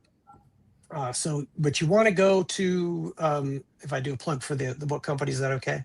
Yeah, absolutely. Okay. You want to go to ACC Art Books and look for this book, and look for the deluxe version. And they've got a thing where you can put your email in to show that you're interested in it, because I think what they're going to do then, take that list and let people know first when it's coming out, so you have first shot at getting it, because it was very limited. They only did 1,000 the first time out, and I think that they don't understand Prince fans. They don't understand people who want all the things the same way, and they were taken by surprise. So, but the two books, just to give you a quick overview, this book was set up to be like, when I see photographers' books, I wanted this to look like that, right? The second book is a little more like a scrapbook because I had lots more photos, but I didn't have room for every single page to have one picture on it. So some of them are set smaller, like, like a film strip or something like that, So it's kind of a different vibe, but it completes the set as far as all the photos I have, which were all, of course, approved by him, because otherwise I wouldn't, they wouldn't be out there because Right. he saw everything. Mhm. He approved everything. I point out at the beginning of the book, there's fewer images. And that's because when we first started working with the digital camera, he liked the idea of being like, delete, delete, delete, delete. And then he would start to ask, could I bring something back? And I've said to people, I said, well, I wish I'd been able to tell him, yes, in 20 years I can do that, but I can't do that right now because it's all new technology. There's no way to bring it back. So he got much more, he'd look at pictures a little more, like, okay, I like that one. I like that one. He didn't just delete, delete, delete, delete, once he realized he couldn't get them back. So there's fewer examples at the beginning of the images. And then I went black and white with all the images in the building. Yeah. That's like the one. So that's the one remaining photo from that whole session, which kind of sucks because it was a great session and I had a ball shooting him because he was just playing blues guitar right in front of me while I was shooting. But you have a hard drive crash back then. I told him how much it would cost to recover. And he said, that's okay. We don't need it. So, it's just, that's the way it was. But all the black and white, the reason I went black and white is because that camera, I talk about it in the beginning of the book. I talk about the camera. It was new. It had a lot of limitations. And one of the things was it really was supposed to be used with flashes. And the first time I tried shooting with flashes, it came out very neutral because I just wanted a good exposure. And he saw that and was like, that's not enough light. And of course, I couldn't argue with him that it's not about not enough light. I just didn't have the opportunity to mess with that enough to get it. I literally got the strobes in, aimed them at a wall, made sure I got the exposure right, and then he stepped in front of it. Yes. So so we used a 10K light. He's like, we have a 10K light. Let's use that. That's lots of light. Well, yes, it's like aiming the sun at a human being. If it's I had to drag it halfway across the soundstage most of the time to not blow him out, and to get a decent exposure. So the screen in it, what is it called? The sensor. There we go. The sensor in it was also meant to use that kind of light, flash, so that it was color balanced and all that. We paid no attention to any of that. Sometimes we're literally like overhead lighting practically, and stuff like that. So the problem was that some of these photos came out great in color and then other ones came out awful, like just terrible skin tone, everything.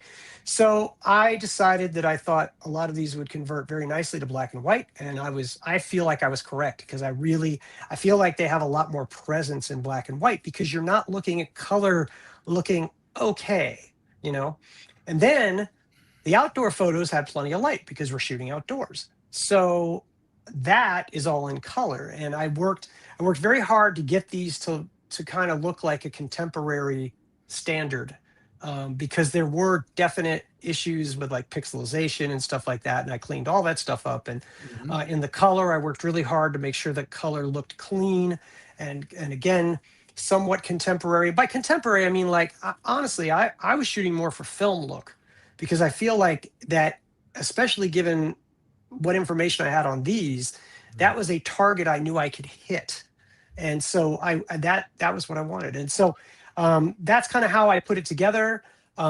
They have done an amazing job of reproducing these images. Like, I mean, when you see them in person, I think that the way they've handled the tones and the colors and everything is just impeccable. When I got the book, I didn't open it for 3 days because I'm always afraid, like, oh no, I forgot something or I screwed something up and I'm going to see it. But now I've looked through this book, I am really overjoyed with it because it did what I wanted it to do. And I took about 6 months to go through all these and really do what I felt was the right way to present them and to honor him and to bring how I saw this, even like here, for example, I left so that's the soundstage, and they would bring cars in there and shoot them sometimes for commercials. And that was in there. Now, of course, I cut those out for Raven to the Joy Fantastic. I cut those out, but I kind of love the idea of that being a functional studio space, this thing's happened here. So I like that you see how the reality of it, instead of just the, all airbrushed out and all that kind of stuff. So I tended to leave those details in the photos. For those of you just joining us, we are welcoming today the amazing Prince photographer, Steve Parke. He also shoots other people too. And we're going, people may think I'm flipping page by page, and I'm not. I'm actually grabbing 4 or 5 pages as I turn, just to make sure that you guys don't see all the photos. This is his brand new book, Prince Black, White, Color. We're just kind of flipping through it. We did talk a little bit about Prince and AI photos, and now we're taking a break and actually looking at real photos. And if you wanted to pick this book up on Amazon right now, you can go to funkatopia.com/Steve, and it will take you right to the Amazon page. That's Funkatopia, FUNKATOPIA.com/Steve. And obviously, what's cool about it is that you have predominantly and we've seen some of these photos start to come online. Now, these photos, is it normally you that kind of drops these out, or have you seen instances where people have somehow got a hold of a photo that you did and released it without your knowledge, and you're like, oh, that's my photo? How do they abuse? If that happened to you yet?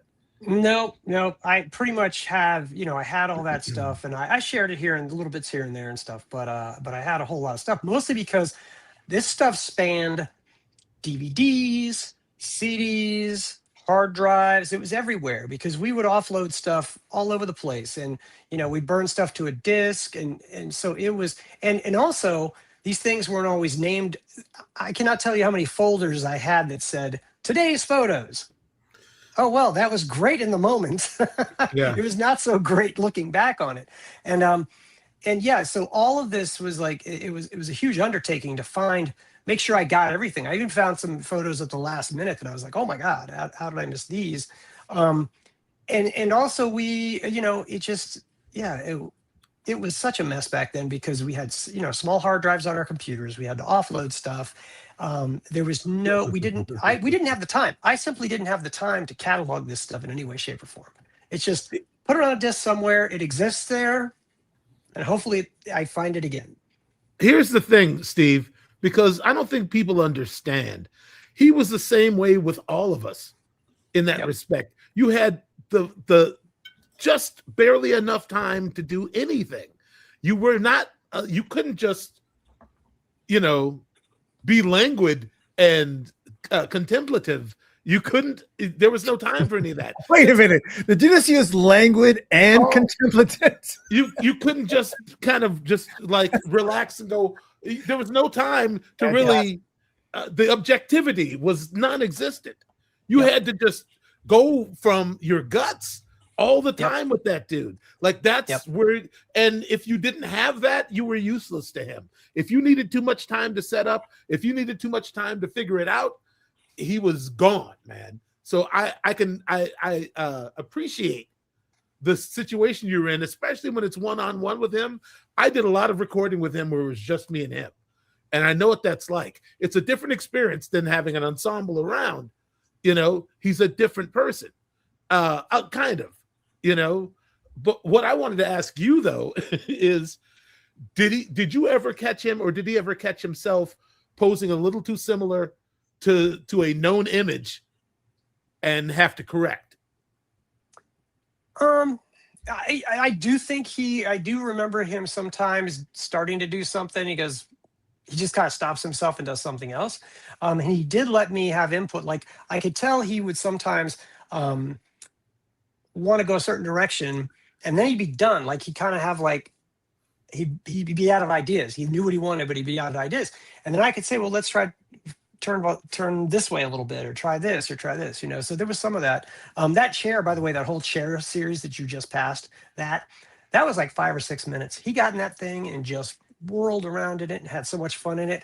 And the next thing I know, his boots are off. And it's one of the things I talk about in the book is I feel like I've got the most photos of Prince's feet for those feet people out there. And it's just, for the feet people. Dude, hands and feet with him. I hear it all the time. So, but people ask me why do you think that is? And I said, the only thing I can think about that was two things. One, he was comfortable with me. So he didn't think it would be weird because I was around all the time. And then the other thing is he knew if he didn't like it, he could get rid of it. So, Well, you know, and Sure. you made a That's very reference to important. that, and I'm pretty sure that one photo that's in here that you, I think it was from this series or whatever, where he had you paint something on his stomach or something like that. Oh, that was further back in the color stuff. Yeah. Oh yeah, we haven't gotten to the cut. Yeah, we're getting to Yeah, the color yeah. stuff. Yeah, we've pretty much been doing all black and white stuff, but I mean, some of this stuff is really really cool. Yeah. And it was fun. It was fun when I got to shoot the video stuff because they had lights there for the video. So I could actually shoot him live because he asked me if I could come shoot him live, but the camera was incapable of capturing things that fast because it was again, for technical, it was an ISO 80. I did not have a 2.8 lens. I had like a 5.6 zoom lens. Right. It just was not able to do that. And one night he's like, let's go try. It goes into the NPG room. What's now the NPG room. He had stage kind of set up, just a flat stage. And there's a microphone. And he goes, let's try. And I'm like, okay, fine. And he gets behind the microphone. He starts moving around and doing all this stuff. And when we pull out the images, they're all blurry of him, right? And he's like, you need to, and we're talking, you know this one, Michael, 4 a.m, we're doing this. And I'll tell you what, I'm pretty good about guarding what I say, but sometimes when you're tired, stuff comes out of your mouth. And so he said, oh, you need to learn to stand still. And I said, look at the microphone stand. It's completely static. You're moving. The camera is too slow. And he's like, okay. And he said, okay. Yes. And that was it. Yes, if you presented a sound, a reasonable argument, he wouldn't always fight, you know. Yeah. So there it is. Yeah, at 4 a.m, who cares? You know, Right. We're all out of our heads by then. Yep. Yeah. Of course, the drag of it is I would have loved to have shot him live. To be honest, I would have loved that. But well, I see that like a lot of these, like this one right here, actually has the date on it. Oh, and by the way, I know a lot of people were going nuts looking at this photo and trying to figure out who's in this photo. That is Thomasina Parrott, aka Geneva. It's right there. Rhonda Smith and John Blackwell. That's the reason why I was trying to get it closer so you guys could read it. But just I wanted you guys to know, because I know there's some Prince fans out there who were literally clawing their eyes out going, who was that? So Geneva, John Blackwell, obviously Prince, and Rhonda Smith. Rhonda, yeah. Okay. And so the other thing you were talking about, the dates, I tried to as much as I could because I had the stuff on the information from the card because it would store the dates mostly. Sometimes it didn't.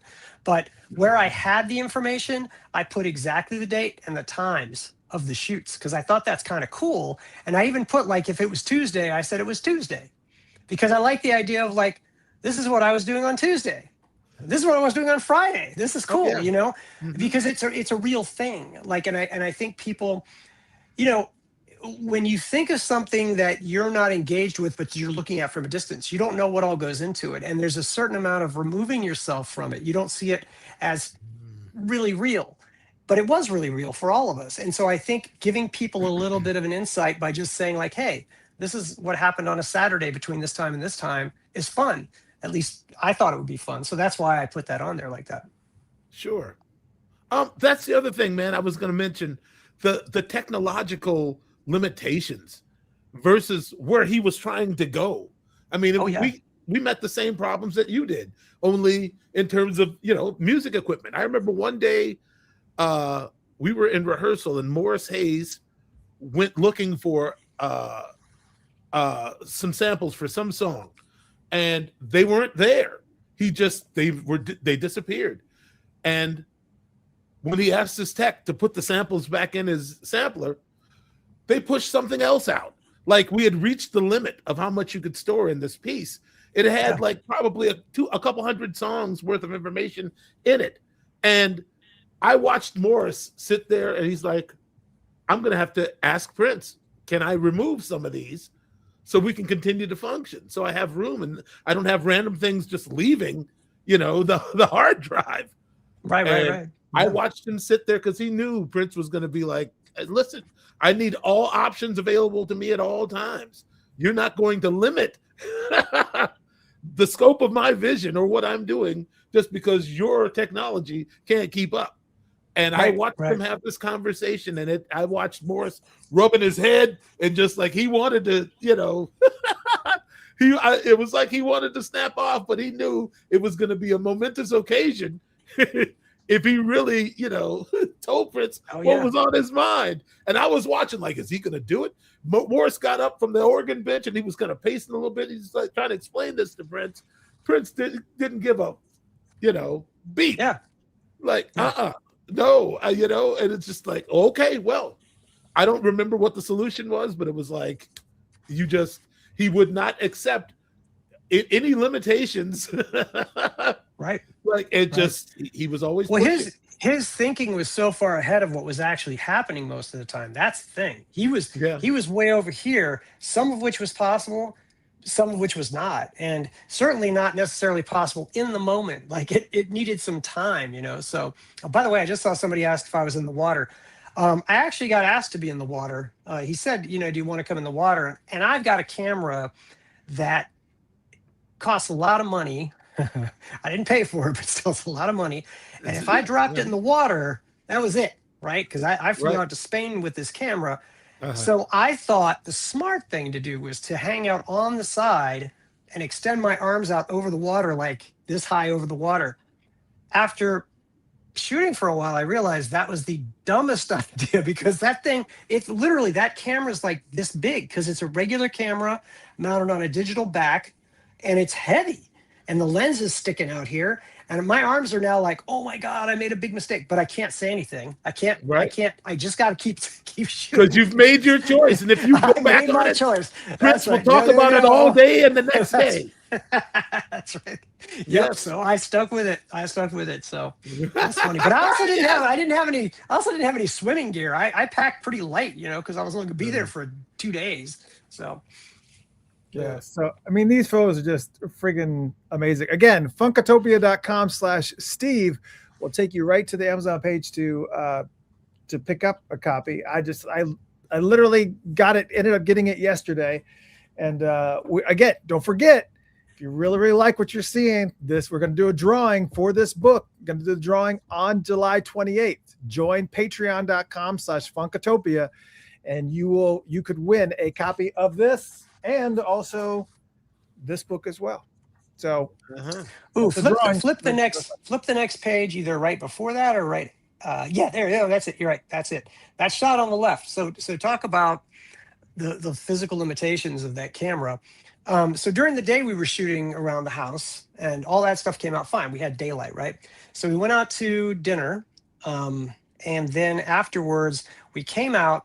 And there was all this paparazzi. So the one shot you saw, I think one back, where he looks like odd, like he's moving, it's because I took advantage of all the flashes going off and just shot some pictures. And that one came out, which is super cool. Mm-hmm. And then we moved them over in front of car headlights to get that other shot. Because, because Prince was saying, oh, well, could you shoot? I said, I don't have a flash.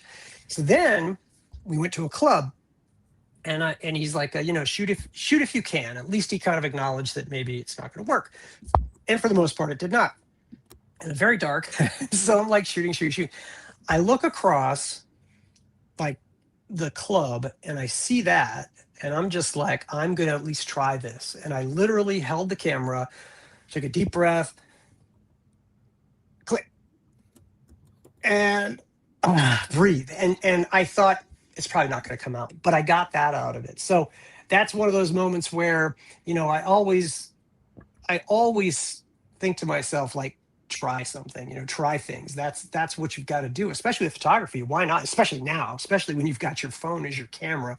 But that shot came out to me looking like a combination of a painting, and it also caught a real moment because they didn't know I could even get anything. So when that came up, I know that he was like, oh, like, you know what I mean? Like, he wasn't expecting that. The other stuff he knew, obviously, when we're shooting, he knows what we're shooting, but he didn't know what I got or did not get in that situation. So that was pretty cool. And I've always loved that photo just because of the whole vibe of it and the I don't know, the look of it. I think is really cool. It looks very Egyptian almost. And I don't know, it's very unusual. It's just, I mean, it's just phenomenal. It's just packed full. Obviously, we've seen some of these. Photos. It's good to so see. You're the one who took those pictures, man. Yes, those, that was me. With during fall. Yep. Clearly. Yep. I always wondered who did that, man. Those were I always there's something special about those pictures. Well, that was interesting because by the way, real quick, you mentioned about that we've seen some of this, and yes, you have. And the whole point here was to make a collection of everything, right? Yeah. So, well, I was going to say it's good to see them this size and live, and you're seeing the full breadth of a shoot, you know, so everything that was in it. Yeah. But the thing that was cool about this shoot, and it's one of my people asked me what my favorite shoot was, and I said I have to say this because it's not only about what came out of it. It was the day. He literally tells me to get my camera. We hop in his car. We drive to the Arboretum. He parks his car and starts moving around to locations, and I'm shooting him. So clearly I'm going, he's picked places out. He's been here picking places out. So we did that. But then once that thing where once he hits kind of what he was thinking, I said, well, why don't we try over here? And why don't we try this? Why don't we try that? So the thing that was amazing about that was, as you know, back then there were no cell phones, so nobody could get in touch with him. And he was never the pagee; he was the pager. That's right. And so most of the time when I was in the studio, we would be somewhere and he'd get a call, or he'd be like, "Oh, let me go check and see what's happening," you know, in a rehearsal or in the studio. So he'd always have something pulling at him, right? This was not the case here. He was very relaxed, enjoying it, and it was just this completely different environment in kind of how I interacted with him, just because it was so chill, and I loved it, and I didn't want it to be over, to be honest. I mean, like, you know, a lot of times right, because a lot of times, you know, like when you're doing something with him, you want it to be over partially because you now have a million things you have to do behind it, what you just did. And so, of course, I think like that too, because he's going to want to see the pictures quickly. He'll sometimes just sit right behind me. We'll look at them together. But this, I could have, if I could have, I would have done that all day, you know. And we did like 3 or 4 hours of shooting, which is a lot, you know. And just the two of us, it was great. It was great. His energy is different in those shots with the leaves and whatnot. Yeah, it really was. October 13th, 1999, Wednesday. Between 2 days after my birthday. That was my birthday present. Between 11:40 a.m. and 3:30 p.m. at Minnesota Landscape Arboretum near Chanhassen. Yeah. There's a lot of really cool photos of that. Can almost see glimpses of Purple Rain in this photo right here. Even though it's many, many, many years later, you can still that look. It's still Minnesota. Minnesota don't change much. I was just talking about the way that it's kind of going through his hair, and these shots are amazing. These shots are great. These are great shots. Unbelievable. I'm trying not to go page by page. I'm trying to lift at least like 4 or 5 pages each time I turn it, so that you guys will actually get the book and see all the photos that you're missing, which are plentiful. Yeah, you had some stories about this shoot too, if I remember correctly. It seemed like we've talked about these photos. Yep. Gosh, so many photos. Sometimes. There you go. That's the shoot you were talking about with the painting on his stomach. That was that shoot. Oh, was that on? Yep. So, so for those that missed that last show, tell people about the painting on the. Sure. So this was for a magazine, and they came in. And they wanted him to put something like 1999 on his stomach because it was for their New Year's issue. Well, you know, he's not going to go for that. And he had his own ideas. So he wanted to put free, right, on painted. So, and look, it made it look like she had done it. And the art director was there, and he had mixed up some of this gold paint in a little styrofoam cup. And Prince was standing there in this outfit, and he kind of comes over ready to do this. And he goes, "Nope, get Steve to do it." And I'm like, oh, and I'm sitting there with my camera ready to shoot, and I'm like, okay. And I go over and I start putting it on him, and it's pretty early in the morning, and this stuff is cold. And as soon as it hits his skin, he starts giggling. It's hilarious. He's just like, you know. I'm still trying to do it, And I'm also mentally going, I've got to do this relatively quickly. It's got to look good. It has to be legible.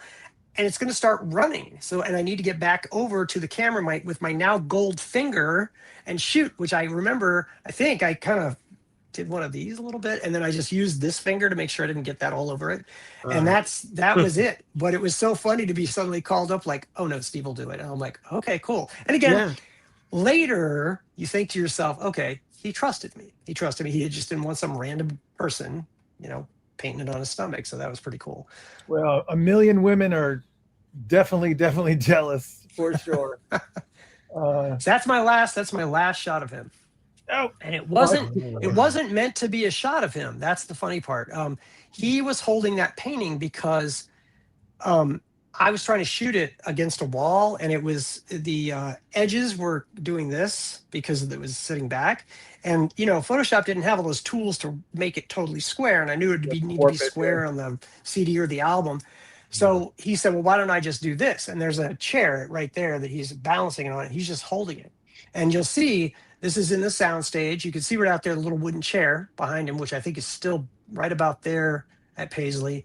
And somebody asked, by the way, if I shot the photos of him in that chair. And yes, that was me. But I shot this. And then when he saw it, he's like, oh, I like that. And he said, what if we wrap that picture around the CD? So you see me holding it. Because I was going to Photoshop him out. And I said, yeah, that'd be cool. So that's how that actually ended up happening. That wasn't the intention behind the shot, but it was the last photo I took of him. Yeah, I'm trying to grab it just to see. I mean, not that I don't. Yes, for those that we'll go ahead and cut this out because that is the last. Well, there's actually a photo after that, but you have to buy the book to find out what it is. Yeah, exactly. Hey, what's going on? What's going on there? Hey, Michael, what's up, man? All right, hold on a second. I don't know what's happening. So just so you can kind of take a look of what he's referring to. I was trying to make myself bigger, not you, Michael. No offense. I love books. Here it is. The album. This is it. It's the album cover for Rainbow Children. Oh yeah. And that's what Steve is referring to. Yes. The album cover is not just that. It's actually that shot that. Yep. I did not know that. Yeah. There it is right there. Yep. He's actually holding it. Yep. See, we give you a little bit of background. Man, let me just say, it's always cool to have you on the show, Steve, for real. I mean, thank you. I love that you had such an intimate relationship with him, and that you've seen the highs and lows and the insanity of working with him. And I mean, both of you have.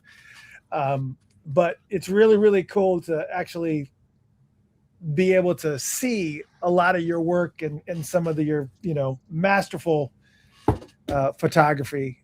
Again, the book is called Prints, Black, White, Color. Go to funkatopia.com/Steve, funkatopia.com/Steve.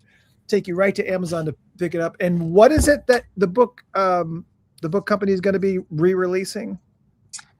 So there's a double set that's got two books. Gotcha. It's got this book and then another book, and it's in a really cool case. Like they really went all out. And the second book has basically the rest of the collection. It actually has photos from the very first celebration, which I kind of forgot I had, because he was again, camera with no flash. The sound stage is essentially dark. There's no light in there at all. And I'm going around, but he said, go shoot. So I'm shooting. I'm trying real hard to hold it. And, but I made them into black and white, and they're about, this big. And I wanted to include them, not like I think they're amazing shots, but what they. Uh-oh. He froze. Then I'm freezing. Look. Yeah, we're not frozen. He's frozen. Steven, you can hear us. You're frozen. No, it sounds like he stopped. I mean, it sounded like the audio got cut at the same time as the picture, kind of. Yeah, I think maybe he's re-up. Maybe he's re-upping. Let's hope that he logs back in. But there we go. Yeah, it was doing one of these things, like little circles. that's interactive. Yep. Yeah. But but what I was saying was basically that I included it because I thought it was again, I can imagine people looking at that going like, oh, I was there. And I mean, some of the shots are good enough. Like I was taking from over top of the arboretum, not the arboretum, the let's see, the atrium. There we go. I knew it was an A Sure. word. The atrium, like, down on people and stuff like, and some shots in the what was the game room with the billiards and all that stuff. Sure. So people might see themselves, which I think is kind of cool. Like if I was there and somebody put out some pictures, I would love to see myself in them. Like, oh my God, I didn't know anybody was taking pictures, you know, that kind of thing. So, and the piano, I have a whole, I think it's just one page now. I had more pages, but we had to cut them back, and I fit it all on there. So all the pictures of the piano are there. And I know people might be like, well, yeah, it's that piano, but why did you take so many pictures? Well, number one, that piano was super cool to look at. And number two, it was a day where I got to actually use lighting. He was out of town. And so I could do whatever I want. And I got some lights in there to light this thing because he wanted it for the piano One Night Alone album. And I didn't know what he was going to want. We hadn't discussed it. So I just had to hit it every direction I possibly could. And it looked so cool. That was easy to do. But I also love the fact that while he was recording that album, I was up in my office, which was right above that area. And he was out there playing the piano, recording, and you could see the wires running into the studios, like off to the, you know, you don't see them into the studios, but that direction. So my other thing was showing Paisley Park as a functional studio, I think is cool because again, now it's a museum. And so I love showing it at a time where it was being used for something. And so, yeah, so I had, you know, so again, I could have cut those back. Nobody would have known. They didn't know how many pictures I had of that piano. Yeah, it's just, I mean, there's so many. And somebody made a reference. Is it called Shoot Everything Else? Yes, Shoot Everything Else. Adriana Copen says Shoot Everything Else. But she did also had a follow-up question. Steve, why did you name it that? I'm assuming black, white, and color, or I guess black, white. Well, black, white, color was for the obvious reasons because I have black, white, and color. But I didn't want to just say and color because that seemed pretty, you know, like normal. And Shoot Everything Else. So it's literally everything else. And I shot it. So I just like that idea. Shoot everything else. Because he would he would often say to me, like, you know, let's go shoot. Grab your camera, let's go shoot. Actually, that was kind of my title originally, Grab Your Camera, Let's Go Shoot. But it was, I get that they, you know, when you're working with a book company, they had me make so few concessions, honestly. And I think that title for them was like a little nebulous, but if I said shoot and then everything else, it literally says what it is, everything else. I'm shooting and it's everything else. So I think they were more comfortable with that title, to be honest. So that's why I liked it. And yeah, so it's fun. It's very, like I said, organizationally and visually, it's very different than the first book. But I had fun with that because I was I tried not to go out of what I worked with a friend of mine who's a designer, and he's like one of those people that does pieces for museums and these very elegant, you know, things. And, you know, I'm mentally always like, well, let's just skew it a little bit because it's kind of cool. It throws it out. No skewing. The type sizes, they all have to be the same.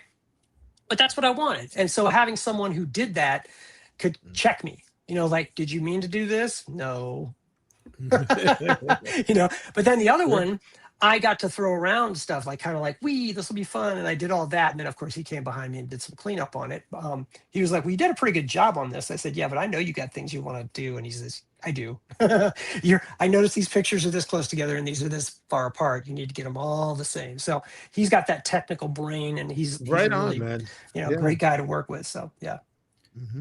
Cherry Moon 58 asks, Steve, that 3-frame pic to your right, is that the one you showed on yes YouTube, on Threads? Yes. I've got a and I have something on my Facebook page about them. These were made for an event we did in Orange County and LA. They came as part of the VIP package. These images, so here's the funny thing. These images were sent to me after I released the book by someone who shall remain nameless, who found them on a SideQuest drive many years ago and had meant to ask me if they were mine. But it, you know, leaves your head. You're like, get a million things going on in your life, and the last thing you need to do is contact someone and say, hey, are these yours? And then they were like, I suspect these are yours. And I was like, oh my God, they are. And they sent them to me. And of course I was like, oh man, they should have been in the book. but can't go back and, redo a whole book for 3 photos. But what's cool about these was they were images that came out in color. As a matter of fact, do I have the color version somewhere? Because I was looking at it for some reason recently, but I don't see it. Okay. Well, anyway, they came out in color. There was a box set that we made of photos, and they were mostly color. It had a symbol, gold symbol on the top, black box. And then inside one of the photos, which is in the book, was him looking like he's kind of screaming with his sunglasses on, and there's like gravestones behind him, and it was like a little bit like kind of way out of what you'd expect from him. So, and he really liked that. So when I got the shots, because again, even then back then I knew like colors look weird and stuff. So I'm like, oh, he liked black and white. That's great. I can do more black and whites. And I did these 3 in black and white. And when he saw him, I think his thing was like he wanted to make it more colorful and not be so many black and whites. So he sat down with me and we just picked different backgrounds for them and did something else with them. So I never thought about these again because I assumed, well, these are, basically trash at that point, but they got backed up. And so someone came to me with them. So I was like, oh, wow, that's so cool. I want to do something with them. So when we did, like I said, those events, we made this as part of the VIP package. Now we had, we had a lot of VIP packages sold, but we didn't sell all of them out. So there are some of these left. And so I was doing a thing talking about that you can still get them from the organization, the arts organization that I worked with out there. They still have some left. So, yeah. Let's just think I have a couple more here. That kind of answers Judy's questions. Are there any more pictures that you might find somewhere? And of course, then the follow-up question, Lisa says, do you have any candid shots that could be published? Obviously, when you were just referring to the Arboretum shots, you said you were out there for 3-4 hours doing all these constant shooting. Is there there's like maybe 6 to 10 or something like that of that shot in the book or something? I don't know how many there are. Yeah. I don't know exactly how many. I mean, so there's probably like hundreds. Sure. Yeah. At one point there probably were. Well, I'll tell you what though, those drives weren't that big. They were, I'm sorry. They were big. They were like, not like this. They were more like this. This was like the size of those drives back then. I'm not joking. Like you put it in there and it was like a mini spin up drive. It was a little mini hard drive. You'd hear it go, it starts spinning up. So we could only put so many images on one of those. So I tried to be judicious about shooting and not be just like click like crazy. Because nowadays you could do that. Back then that you just would get a bunch of wasted shots. So I thought like I had film. I only have this many shots. That mentality is what I had going into it.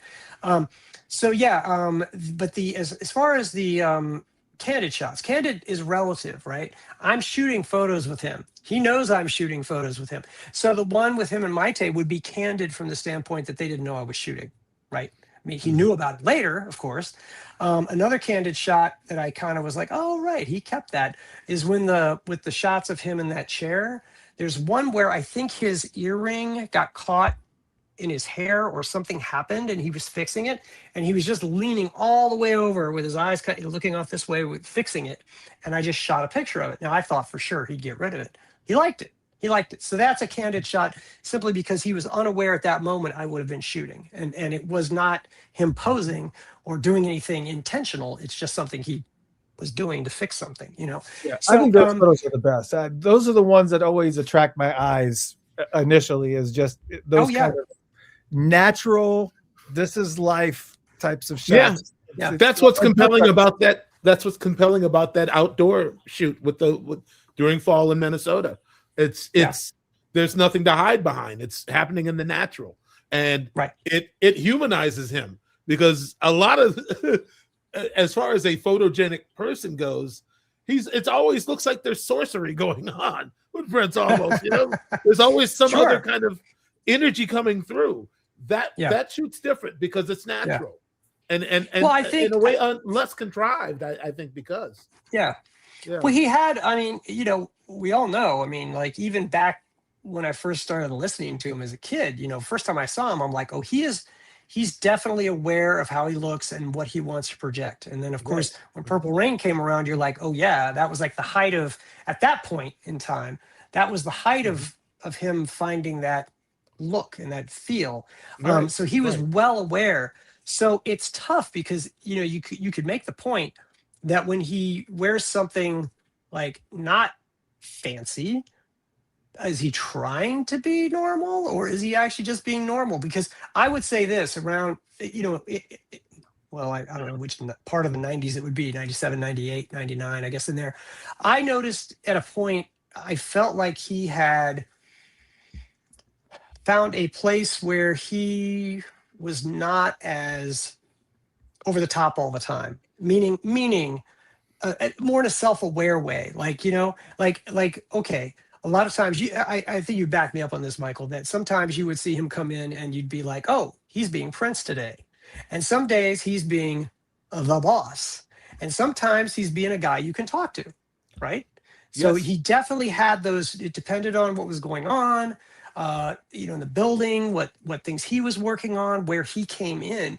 But I felt like 97, 98, 99, somewhere in there, I just remember a point, especially when he started wearing the sweaters and things like that, where he was just much more even keel and chill. And that's sort of where these photos fall in. He just was at a place where I feel like he had, I don't know, achieved something. What you know, I don't know what it was, Yeah, but see, I could feel the energy differently. right, because we were, you know, the hammer he used to, like, you know, to fight Warner Brothers with. So Right. we had no ordinary days. We were Yes. always on, you know, on that. And he was Yes. very, you know, angry and unhappy during many of those days, you know, and Yeah. he kind of just kind of, I mean, it's I'm sure, yeah, late 90s, he would have been, it would have been just completely different. Yeah, I yeah. get Well, it. he was happier with, I think, where he was at because he got what he wanted to some extent. You know, he Yeah. had that Mhm. that freedom. He had the Sure. emancipation. Hmm. Yeah. So Yeah, yeah. yeah, we didn't quite stay there long enough for that. Right. Yep. Rodney asked, Steve, do you have any photo of the cloud painting project inside Paisley? I remember you stated it was a quick turnaround from concepts to when the painting started. Oh yeah, it was a quick turnaround. I didn't specifically photograph it. There was a brochure I put together that had somebody else's photos of all that stuff. They did like interior photos. So there is stuff that catches that. I think actually in my second book, I've got some photos around Paisley that might show some of the details on the ceiling. It was just one of those days where I was walking around with a camera and being like, oh, I'll take some of these pictures and maybe he'll want to use them for something. And so because that's how things work. So yeah, so and you're right, that thing was like that. I mean, we you know, that story I've told a couple times, but again, back to the Polaroids, scanning Polaroids. He wanted to change it from being a business space, really, is what it looked. That's how it was built, to be a business. And he wanted it to be more of a creative space, and so he said, go take pictures of the building and we're going to work on some stuff. And I was using Polaroid camera because that's what we had. I went around taking Polaroid pictures in the dark practically. I mean, we had lights on obviously inside, but it was dark outside. Bring them up, put them on the scanner, scan them, and then I sat there at my computer with him over my shoulder, and I had one of those old Wacom tablets that had a cord, had a cord attached to it, and I just started painting on top of it. He'd say, ooh, try this color, or maybe put some of these here, or whatever. And we just sat there and did it. And he said, print me some of those out. And I printed them out on I like to say this, Hewlett Packard. That's Yes, what we had, right? absolutely. And gave him the printouts. He took them home. And then the next day, people were coming in with painting equipment. And I'm like, what's going on? It's like, oh, well, he apparently you guys worked on something last night and he wants them to start painting it. And I'm like, I'm horrified. Like, it's in the middle of the night. We're doing this like when you've got no sleep. And I'm like, what if it's awful, right? What if it comes out terrible? And, you know, I mean, there are definitely some things I would have changed a little bit just because, you know, you see things and you go, but overall it worked. I mean, overall it worked. And that's, you know, he wanted things done and that's the way he worked. And that's what we did. So, you know, being able to hang with him and do that stuff was really critical to your time there, for your ability to be there, you know, to be honest. Mm-hmm. So, Absolutely. Michael is chiming in. Kim Lawler, that's right. painted the cloud murals on the walls. Yes, she did. Yep. Right She was on. a scenic artist in Minneapolis. She also then ended up going on tour with him from all the stuff. She did the waterfalls over near the water fountain. She did, and that's in the Emancipation book too. Picture that's in the Emancipation book. She did all the clouds. She did the doves that were up there and everything. She did the stripes, those crazy accurate stripes on the walls. So she did a lot of that. And then I think there's inside what used to be the little phone nook downstairs under the staircase. Mhm. She did a mural under there too. So she was really good. And like I said, she ended up going on the road with him. And I think, as far as I can recall, she didn't last very long. She's like, no, I'm not. This isn't what I want to do. So It's not for everybody. Yeah. yeah, it's not. No, it's not. But she was great at that. She was really great at that. And the fact that he loved that is why he wanted to hire her to go on the road. So that's how it works. You do something that he's happy with, he will give you other opportunities, and then it's up to you whether you want to take them or whether you can follow through. So Absolutely. You mentioned a lot about digital stuff. I know we're actually running out of time here, but do you have 35 millimeter film on that you've done with him, or is it all digital with you? No, it was all digital with him. So, he asked me, basically the story was that Jeff Katz told him about digital cameras. He was doing a shoot with him, and he came up and he asked me if I knew about them. And I said, of course, no, I had no idea.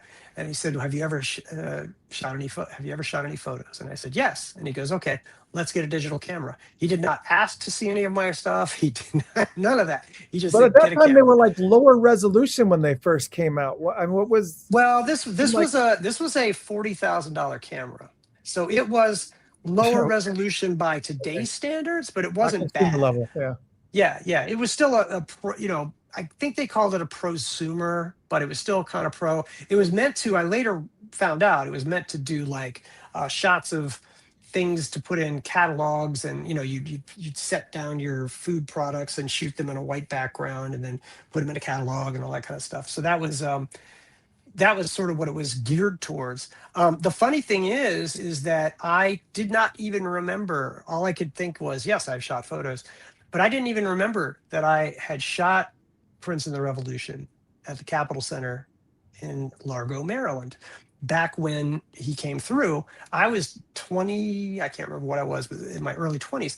And I had managed to get myself into a whole lot of concerts back then, and mostly by saying I work for a newspaper, which was true, my high school newspaper and my college newspaper, but I still got passes, and I shot all these photos, and I knew the guys at the Capitol Center. I knew the security crew, and I'd bought tickets for several of the shows.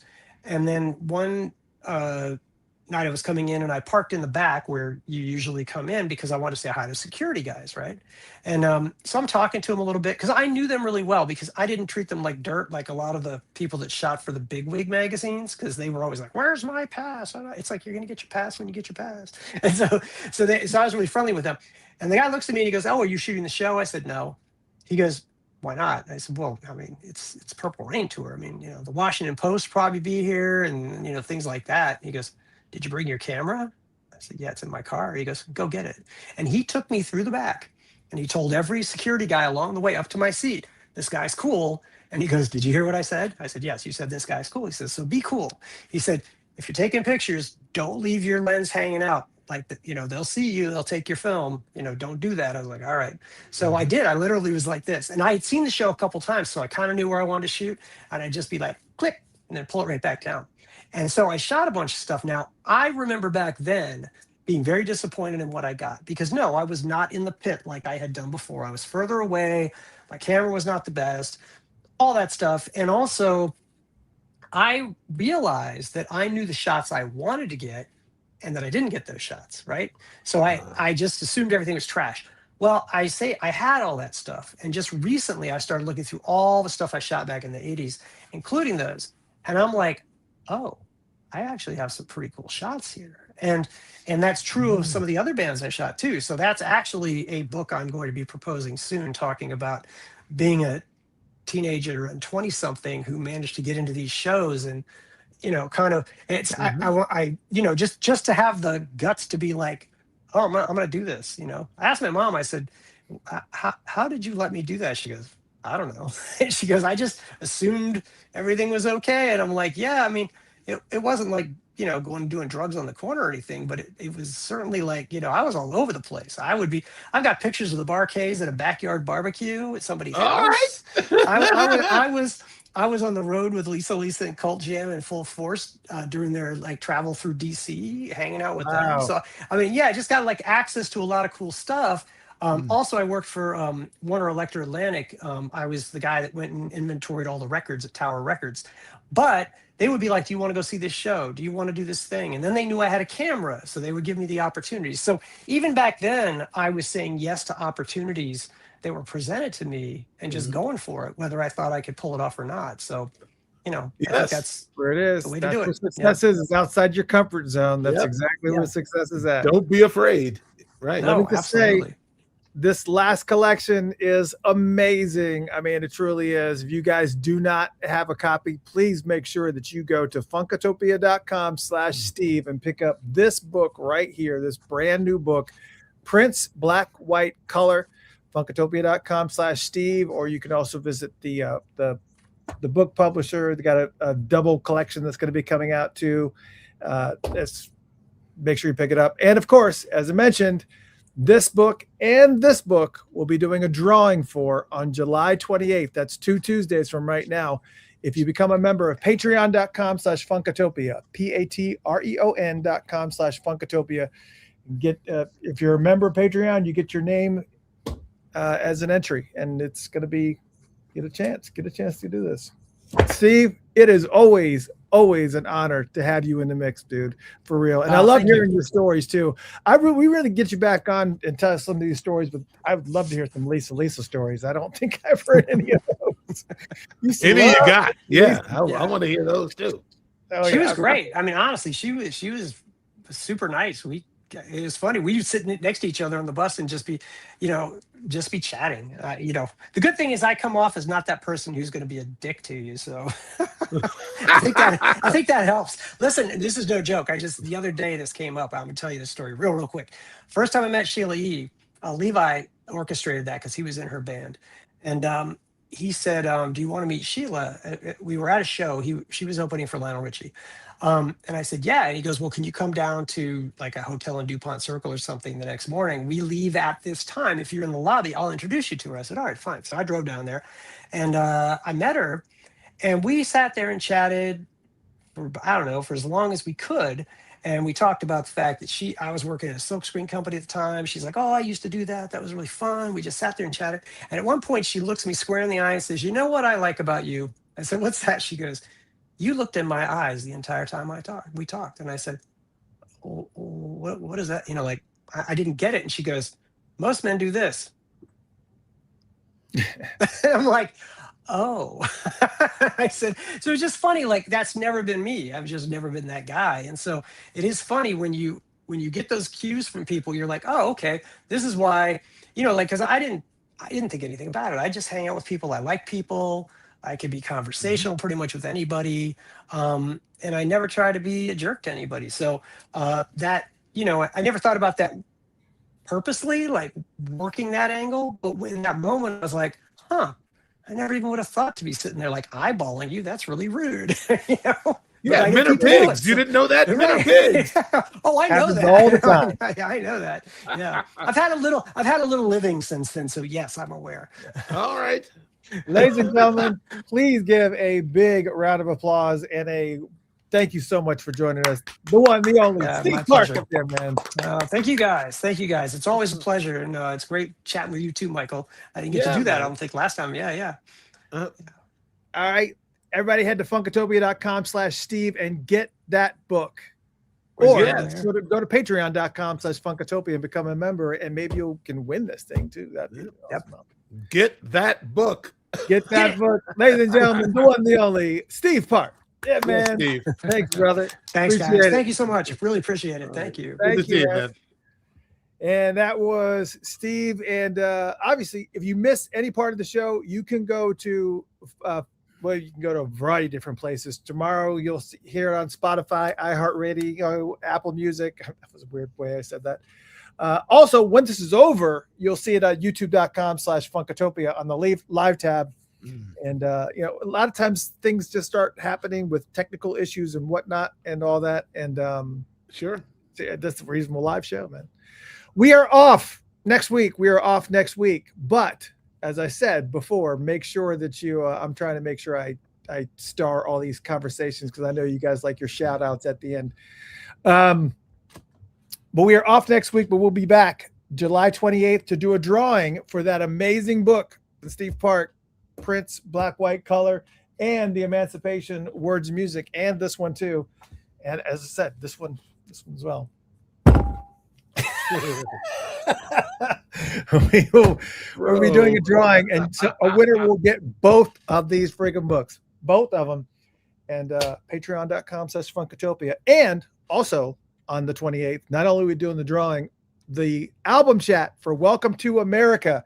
I'll be going through the history of that album, talking about the tracks song by song, and we may have some special guests in here to kind of give us a little bit more background insight that you might not know. Working on that part, it may just end up being me, but for right now, I'm Mr. Christopher. Yes, that is who you think it is. That's the man right there, Mr. Michael Bland. That's the dude right there. That's the guy. We will see you guys in a couple weeks. Take a break, get some rest and relaxation. Congratulations to Spain. Tomorrow, I guess we're going to finish up the World Cup here in Atlanta. Right here in Atlanta, we're going to be doing Argentina and England. Oof, that's going to be insane. It's going to be an insane show. I'll tell you, and they're all going to Magic City right after. Right, exactly. So that's that's right, because it's right. Well, yeah, it depends on who wins, I guess. Everybody wins at Magic City. Yeah, it's something weird's happening. I can't get my mouse back, so I can't even. Oh, there it is. I was trying to get the mouse working so that I could actually start the video and say goodbye. Oh, is it working now? Yeah, it's working now. It's just these little nuances now that I've had to switch to the laptop until I can get this desktop thing figured out. But anyways, ladies and gentlemen, thank you so much. This has been Funkatopia Live. Mr. Christopher, Michael Bland, WTF, welcome to Funkatopia. Thank you so much to the one, the only Steve Parke. Hope you guys had a good time. We will see you in a couple weeks. Get yourself some rest. Night.